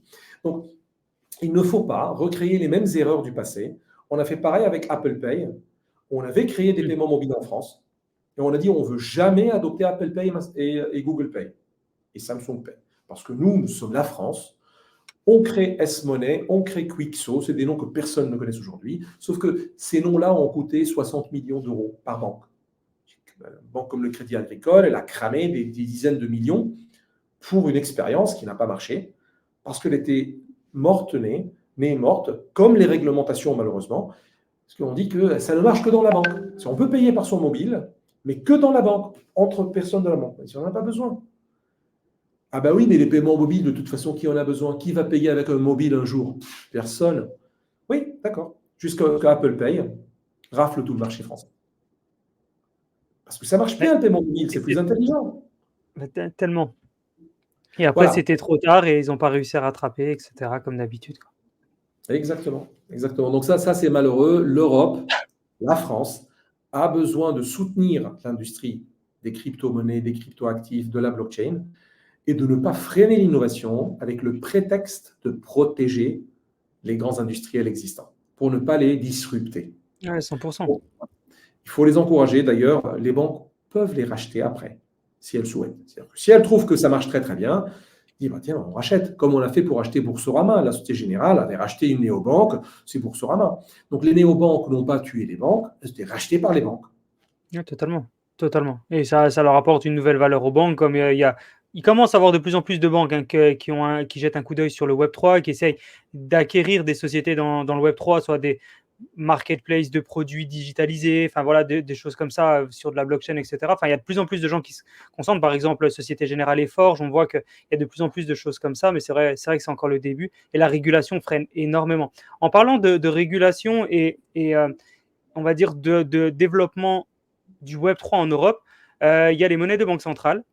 Est-ce que tu as je sais que tu as un avis là-dessus. Est-ce que tu peux nous partager ton avis justement sur tout ce qui est stablecoin, monnaie de banque centrale et leur rôle dans l'écosystème des paiements numériques? Je vais essayer d'être le plus bref possible sur ce sujet. On a le temps. Ouais. Pour d'autres raisons que le temps. Les stablecoins, en revanche, pour moi, c'est une invention temporaire. C'est-à-dire que c'est un besoin. Le marché a décidé qu'on a besoin de stablecoins, mais elles sont, pour moi, très, très temporaires. Ça veut dire quoi? Ça veut dire que le vrai stablecoin, c'est plutôt Bitcoin pour moi. Voilà, pour Ok. sauter à des conclusions, pour moi, le vrai stablecoin, c'est Bitcoin. Tout le reste, c'est du fluctuant et c'est du très spéculatif. Un stablecoin, c'est très spéculatif pour moi. Il n'est pas du tout stable. Parce qu'il est pégué à des monnaies. Et les monnaies ne sont pas stables. Tous ceux qui disent que les monnaies sont stables, qui regardent l'inflation, qui a 2 chiffres, en réalité. Moi, j'ai vu aucune personne dans sa vie qui me dit que l'inflation, pour lui, elle était à un chiffre. C'est très bien. Bravo pour les rapports officiels de tous les États du monde qui disent que c'est 8%, 3%, 4%. Bravo pour eux pour le rapport. Mais moi, tous les gens que je connaisse en France, aux États-Unis, au Moyen-Orient, c'est des inflations à 2 chiffres. Alors après, on peut mesurer l'inflation par rapport à hier, minuit, c'est à un chiffre, peut-être. Mais sur une année, elle est à 2 chiffres. Donc en gros, qu'est-ce que ça veut dire?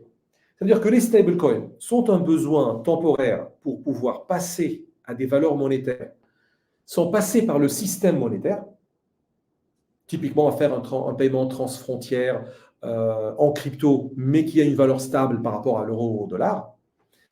Sauf que le besoin, c'est un besoin très temporaire. C'est juste aujourd'hui. Et je suis quasiment sûr que les personnes qui détiennent des stablecoins, ils font quelque chose avec. C'est soit ils les transforment en Bitcoin ou en Ether ou en je ne sais pas quoi, soit ils les sortent parce qu'ils en ont Oui, besoin, les ils les retirer. sortent en dollars ou en euros. Donc, ce n'est pas une finalité, c'est une étape. En revanche, la monnaie numérique de banque centrale, c'est différent. Il y a 2 sortes de monnaie numérique de banque centrale, le retail et le wholesale. Ça veut dire qu'il n'y a pas une monnaie numérique de banque centrale. D'ailleurs, il n'y a pas une monnaie. C'est compliqué à dire. Il n'y a pas un euro. Nous ne possédons pas un euro. Nous possédons un principe qui s'appelle la monnaie euro. Mais c'est comme si on dit, il y a des animaux. Oui, d'accord, il y a un éléphant, il y a un lion, ce n'est pas les mêmes animaux. Ils ne sont pas les mêmes animaux. On peut les appeler dans une catégorie qui s'appelle l'euro, la monnaie euro, mais ils sont très différents l'un de l'autre. Un éléphant n'est pas comme un dauphin. Il y a une grande différence. Ils ont peut-être la même couleur, voilà. Pas plus. Ils sont des mammifères aussi. Ça s'arrête là. Et donc, lorsqu'on dit qu'il y a un euro, il y a par exemple le billet euro, et il y a les pièces euros. La pièce euro, elle coûte très, très, très, très cher à faire, et elle vaut beaucoup, beaucoup, beaucoup moins que le billet. C'est comme ça. La durée de vie d'une pièce de monnaie, un coin, elle est beaucoup plus longue, c'est carrément 100 ans, je ne sais pas, peut-être plus même. Il n'y a aucune raison que le métal se dégrade, à moins qu'on le mette avec des expériences chimiques, mais il peut vivre des centaines d'années. Alors que sa valeur faciale, elle est quasiment nulle, très très faible. En revanche, le billet, il ne coûte pas très très cher à faire, mais sa valeur faciale est très élevée. Et il y a un droit de seigneuriage là-dessus. En tout cas, ces deux formes de la monnaie sont les seules monnaies réelles possédées par des citoyens. Tout le reste, c'est une autre forme. On y reviendra. C'est des bactéries à la rigueur. Ce n'est pas les mêmes animaux. C'est un autre type d'animaux. Parce que ça, c'est une monnaie centrale que nous détenons dans nos poches. Et donc, c'est la banque centrale qui est redevable envers nous par la conservation de la valeur faciale de cette monnaie. Elle dit que ça vaut 100 euros, c'est à la banque centrale de défendre la valeur. C'est pour ça que la banque centrale a une mission qui est de protéger contre l'inflation. Voilà. C'est parce qu'elle veut protéger la valeur d'un billet qui est dans notre main. Est-ce qu'elle réussit ? Est-ce que c'est de sa faute si elle ne réussit pas ? Ce sont des questions légitimes.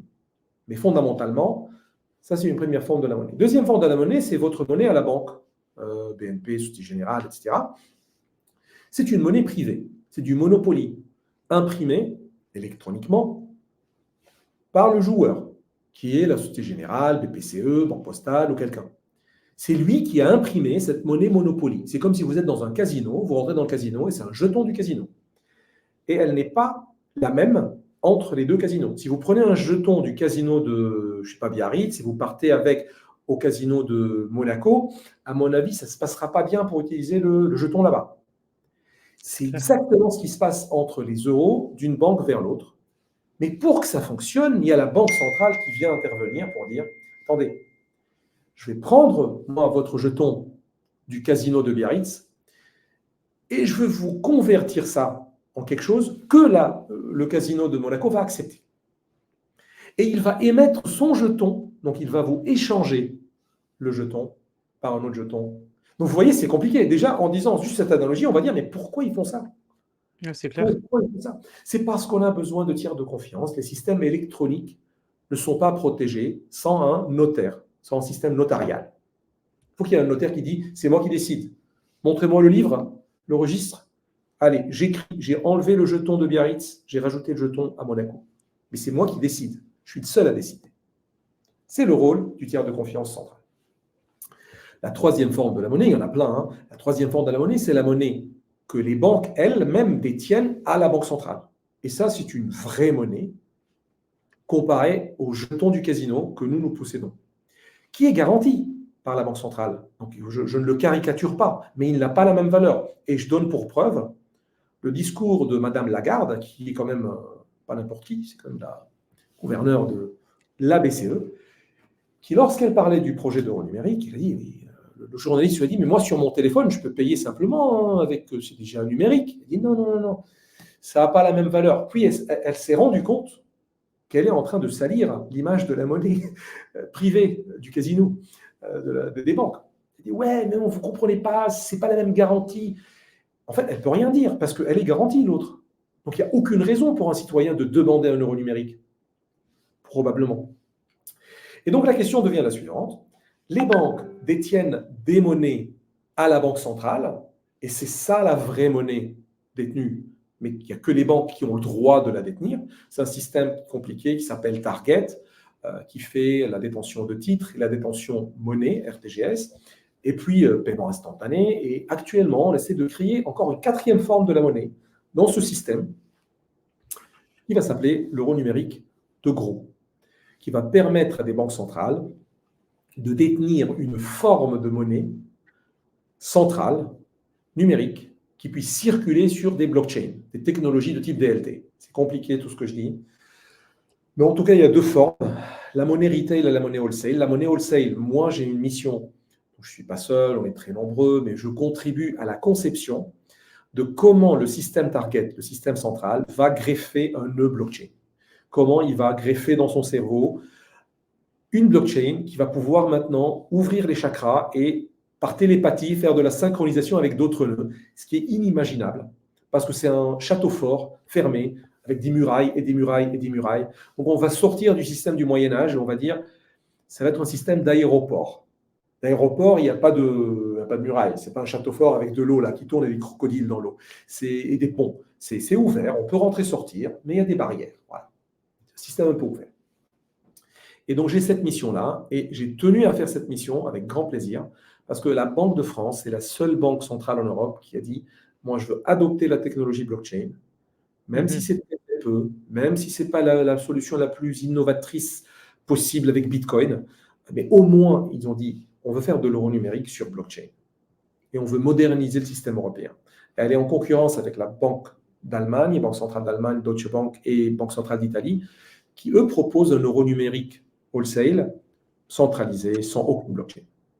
En revanche, le cash plus, c'est-à-dire l'euro numérique retail, c'est dire à gens qu'au lieu d'avoir des billets, vous pouvez maintenant avoir un euro numérique, voilà, comme ça, un cash plus, crypto-monnaie, voilà, mais centrale, banque centrale. Il y a une grande partie pour moi de marketing, ou en tout cas de mauvais choix. Personnellement, c'est mon avis personnel, ça n'engage pas du tout la Banque de France, ça n'engage personne, en fait, ça n'engage que Michel. C'est mon avis personnel, je le dis très librement. Pour moi, il y a des très mauvais choix qui sont faits, de dire qu'on interdit aux commerçants de posséder l'euro numérique. Ok. Jean veut payer avec sa crypto-monnaie euro, émise par la Banque centrale, c'est censé être comme un billet cash, 100 euros, mais numérique. Donc, je suis libre de payer de façon même private, à la rigueur, confidentielle, sans qu'il y ait beaucoup de personnes qui regardent ma transaction. Je suis censé être libre de payer le commerçant. Eh bien non, le commerçant n'a pas le droit. Parce que si le commerçant thésaurise l'euro numérique, ça veut dire qu'il va moins thésauriser en jetant du casino de la banque. C'est-à-dire que la banque va avoir moins de flux pour jouer dans les jeux de crédit, d'émission de crédit. Ce qui peut avoir un impact négatif sur la politique monétaire et l'efficience des banques. Donc en gros, la marge des banques va baisser. Donc les banques disent c'est de la concurrence déloyale. La Banque centrale émet de la monnaie en concurrence par rapport aux banques. Ben oui, mais c'est toujours été le cas, enfin, c'est pas nouveau. Ah oui, mais là c'est trop. Bon, il y a eu un arrangement entre le lobby bancaire et la Banque centrale pour dire on fera en sorte que ça n'influence pas vos liquidités, donc on va interdire aux commerçants de les posséder, on va interdire la possession plus de 1000 ou 500 ou peut-être 3000 maximum pour monsieur et madame tout le monde. Donc on va limiter ça à moins du cash. C'est-à-dire que ça va être pire que le cash. Alors pourquoi le faire? Donc voilà, ça j'ai un grand problème à accepter la conception de l'euro numérique actuelle, retail, par la BCE. Et c'est mon avis personnel. Voilà. Ok, bah merci pour cette explication très complète. Moi, je pense que je comprends totalement pourquoi tu l'acceptes pas et pourquoi tu as du mal avec ça. Après, bah, on verra ce qui va se passer un petit peu avec le temps. Je pense qu'il y a peut-être des choses encore qui vont évoluer. Euh, Michel, on arrive gentiment à la fin du podcast. On sait que bah, ton temps est précieux et que tu as beaucoup de choses à faire, donc on ne peut pas te prendre beaucoup plus de temps. J'avais encore énormément de sujets à voir avec toi, mais c'est tellement passionnant tous les sujets qu'on ne pourra pas traiter tout ça. Au pire, on fera un autre podcast dans les prochains mois. À la fin du podcast, on laisse toujours le mot de la fin à notre invité. Donc, ça peut être nous partager un mantra, revenir sur un sujet que peut-être tu as expliqué, mais sur lequel tu veux revenir. Ça peut être traiter un sujet que tu voulais traiter sur le podcast, mais que tu n'as pas encore eu le temps de traiter. Peu importe, ta carte blanche, ça peut être faire la pub pour les formations, pour autre chose. On t'écoute. Ça peut prendre 30 secondes, ça peut prendre 10 minutes. C'est toi qui décides. Tu as le mot de la fin. Merci Jean. Déjà, merci de m'avoir accueilli dans ton podcast et de m'avoir donné un peu plus de temps dans ce format, parce que l'autre format à Montpellier, il était dense, court. Là, on Ouais, a un peu plus de temps d'échanger librement. Donc, j'apprécie beaucoup. Euh, Peut-être un dernier sujet, oui, un dernier sujet sur lequel on est passé, mais je veux quand même insister. Euh, il y a une notion éthique dans la monnaie qu'on n'a pas eu le temps de traiter. Je ne vais pas la traiter maintenant, mais je vais quand même ouvrir les yeux et les réflexions autour de la question éthique de la monnaie. Parce que de toute façon, toutes les religions ont déjà essayé de traiter cette question d'éthique. Ils ont dit ça c'est interdit, ça c'est permis, ça c'est bien, ça mmh, c'est mal.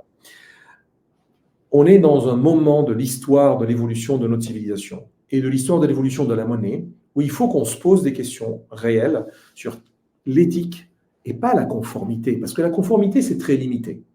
La conformité, elle peut être utile en termes de traitement de l'éthique, c'est-à-dire financement du terrorisme, c'est pas bien. Blanchiment de l'argent, c'est pas bien. Fraude et vol, c'est pas bien. Mais c'est le minimum syndical. Il y a plus de valeur à étudier dans la monnaie et dans ce qui peut être utile pour l'économie. Il y a Ray Dalio qui a fait une très très belle vidéo sur comment toute l'économie, elle est basée sur une seule fonction. C'est le paiement. C'est lorsque Michel paye Jean ou Jacques ou je ne sais pas qui, c'est cet acte d'échange de valeur qui est normalement libre, normalement pas soumis à trop de contraintes. C'est un choix libre entre les deux personnes qui ont fait la transaction. C'est de là où naît la valeur et c'est de là où naît l'économie. C'est là où naît la valeur de l'économie, la croissance, la décroissance. Le crédit fait partie, mais il fait partie de cette transaction. Tout est lié à cette transaction. Moi, ce que je veux dire ici, j'invite tout le monde à commencer à se former ou à lire ou à apprendre d'un côté sur l'économie, de l'autre côté sur les transactions, et s'ils sont intéressés par mon industrie, l'industrie des paiements. Alors moi, j'ai des formations, d'autres, ils ont des formations. N'hésitez pas à me contacter ou à les contacter pour voir les formations en ligne ou en présentiel, pour comprendre tout cet écosystème, et pour comprendre comment sur votre secteur, ça peut vous impacter à vous. Que ce soit dans l'adoption de la technologie blockchain dans votre industrie, parce que la blockchain, c'est une technologie beaucoup plus profonde que l'intelligence artificielle.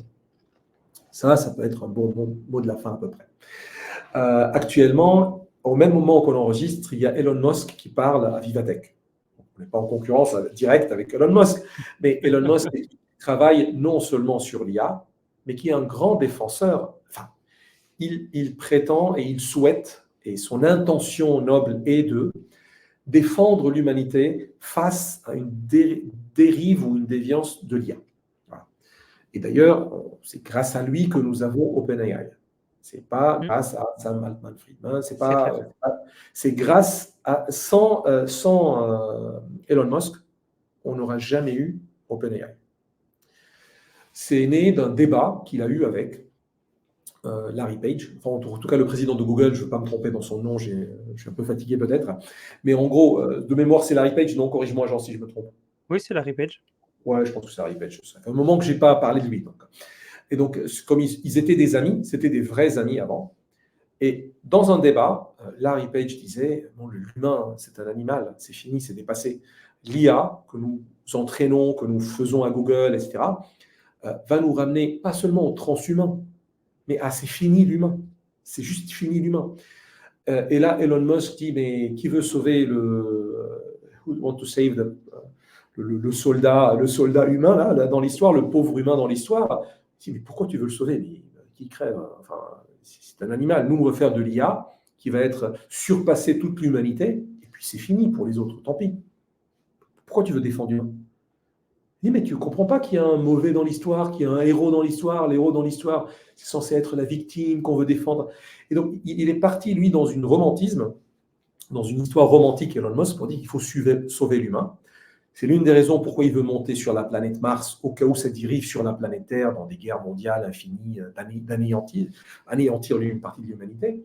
Il veut sauver une partie de la civilisation. D'ailleurs, c'est pour ça qu'il travaille sur les crypto-monnaies. Les gens ne le savaient pas, mais avant d'adopter Bitcoin en paiement, il a essayé d'adopter Doge avant. Il a essayé de créer même une blockchain pour faire une Twitter concurrent sur blockchain. Donc, il était dans cette mentalité révolutionnaire Web3 dès le départ. Et donc, lui, il est conscient que l'IA peut être un danger et il veut lutter contre les dérives de l'IA. En revanche, comment il le fait? Neuralink, par exemple, elle peut avoir ses dérives, elle aussi, mais c'est planter un chip dans le cerveau de l'humain pour le rendre augmenté, l'humain augmenté grâce à l'IA et grâce à la technologie. Alors, ça peut avoir ses dérives aussi, mais c'est déjà dans ce cadre-là. Et il essaie d'entraîner maintenant d'autres modèles d'IA plus forts que OpenAI, il n'a pas encore réussi, mais qui sont plus libres et plus open source qu'OpenAI, qui est devenu maintenant for profit, avec l'achat de Microsoft. D'ailleurs, il a un conflit avec Bill Gates, et c'était une vengeance entre Bill Gates et Elon Musk qui a fait que Microsoft achète OpenAI, alors que ça appartenait quelque part en partie à lui, elle était open source. Bon. Pourquoi je dis que Bitcoin est une révolution plus importante que l'IA? Je l'ai déjà répété à Montpellier et je vais peut-être le redire très vite. L'intelligence artificielle est une révolution superficielle qui touche à tout. La révolution Bitcoin et la révolution Web3, ce sont des deux révolutions profondes qui touchent à tous les fondements de nos civilisations. C'est quand on parle de c'est quoi la monnaie, ce n'est pas une question que l'IA se pose, du tout. Je vous assure, posez la question à ChatGPT si de temps en temps il fait des rêves, c'est quoi la monnaie? Pas du tout son souci. D'ailleurs, l'IA n'a pas de conscience, jusqu'aujourd'hui. Voilà. La question c'est est-ce que l'IA un jour va avoir une conscience? Pour moi, il y a des théorèmes mathématiques qui prouvent que non, jamais. Je ne vais pas les démontrer maintenant, mais je peux rapprocher l'image en disant qu'on a prouvé par les maths que l'IA ne peut jamais diverger, ce qui veut dire qu'elle ne peut jamais croître à l'infini, mathématiquement parlant. Même pas en termes de quantité d'énergie nécessaire pour qu'elle augmente jusqu'à l'infini. Déjà, il y a une limite physique de quantité d'énergie pour entraîner les modèles. Sachez que les modèles d'IA, ils prennent des centrales nucléaires en énergie pour entraîner les modèles, et ils boivent des rivières pour se refroidir, des rivières comme la Seine ou le Nil ou l'Amazone, autant pour refroidir les data centers. Donc, la quantité d'énergie, elle est gigantesque pour entraîner les modèles, à reconnaître que si dans cette image, il y a un chat ou un chien, alors que le cerveau d'un humain, avec 14 watts, il fait à peu près le même apprentissage et mieux. Un bébé, un enfant, qui a que quelques ans, je ne sais pas, 2 ans, 3 ans, on lui montre quelques chats, quelques chiens, c'est fini. Il reconnaît toujours, dans n'importe quelle photo, si c'est un chat ou un chien. Alors, il y a peut-être plusieurs raisons. Il est peut-être pré-câblé par notre ADN, mais non, nous, on sait qu'il y a eu un entraînement humain que les parents ont fait, ou que la société a fait. Mais il y a peut-être une prédisposition. Mais en tout cas, notre cerveau, il est plus efficient infiniment en termes d'énergie que toute l'IA que nous avons aujourd'hui, y compris OpenAI et ChatGPT. Premier point. Deuxième point, il y a des théorèmes mathématiques qui prouvent que ça ne diverge jamais. En revanche, ça veut dire que ça converge. La question, c'est est-ce que ça converge à une valeur plus élevée que l'intelligence humaine? La réponse est oui. On peut faire une calculatrice qui peut calculer plus vite qu'un humain. On l'a fait. On peut faire un ordinateur qui peut brasser des données plus vite que le cerveau humain. Nous l'avons déjà fait. Mais est-ce qu'on peut prédire d'avance? Oui, on peut prédire d'avance, il peut traiter combien de données. D'ailleurs, on connaît sa limite, ça converge. On sait que ce Mac, avec MacBook Pro M1 chip, il ne peut pas traiter une vidéo supérieure à 8K. Il n'a pas les bandes passantes pour. Ça ne rentre pas dans ses tuyaux, ça ne marche pas. Voilà. Donc, on sait c'est quoi la limite. Et on a exactement le même mécanisme avec l'IA. Le même. Ça veut dire quoi? Ça veut dire moi, je peux développer une IA qui converge à une valeur supérieure à un doctorant en Fields et en prix Nobel. Oui, je peux le faire. En revanche, pour l'entraîner, j'ai besoin de beaucoup de données de prix Nobel. Ça veut dire qu'il faut qu'il y ait des millions de prix Nobel pour entraîner le modèle pour qu'il soit supérieur à un prix Nobel moyen. Mais j'ai besoin des données des prix Nobel avant. Et ce n'est pas après. J'en ai besoin avant pour l'entraînement. Donc voilà, je rassure en partie l'humanité, pardon, je ne veux pas à cette place-là, mais je rassure par la logique les humains que l'IA, elle ne va pas nous dépasser d'une façon infinie. On pourra toujours faire une autre IA supérieure à cette IA. Et c'est ce que veut faire Elon Musk. Il veut faire une autre IA supérieure à l'IA de ChatGPT. En revanche, ça reste superficiel parce que ça n'a pas de conscience et ça ne change pas les fondements d'une société. Mais le Web3, lui, il vient restructurer l'économie. Il crée une gouvernance automatisée qui peut être gérée par des smart contrats préprogrammés. Il peut créer une confiance, je ne veux pas dire infinie, mais infiniment élevée relativement à la confiance actuelle que nous avons dans des États, dans des banques, dans des gouvernements, dans des notaires, dans des avocats. Donc, sa disruption, sa capacité disruptive, elle est beaucoup plus élevée que l'IA. Ouais, L'IA, elle vient super. augmenter un agent, elle vient augmenter un docteur, elle vient augmenter un notaire, elle vient augmenter un employé. Bon, elle peut disrupter en partie son marché, mais elle vient l'augmenter. Le Web3 vient prendre sa place, vient automatiser et ne plus avoir besoin de lui sur la chaîne de valeur, comme une banque centrale. Voilà. Sur ce mot de fin, je te remercie Jean beaucoup pour l'occasion. J'invite tout le Ouais, monde merci à toi. à se former et peut-être à une prochaine rencontre entre nous. Ah bah, merci beaucoup Michel, vraiment merci pour ton temps, bravo pour tout ce que tu fais, bravo pour tes connaissances, bravo pour la valeur que tu apportes. Quand on a des connaissances, c'est important de le partager, beaucoup de gens ne le font pas et toi tu le fais. Vraiment bravo à toi, c'est un plaisir de te recevoir sur le podcast de Token Talkers. On a appris énormément de choses et bah, force à Value Chain pour la suite. Merci. Ciao. Ciao.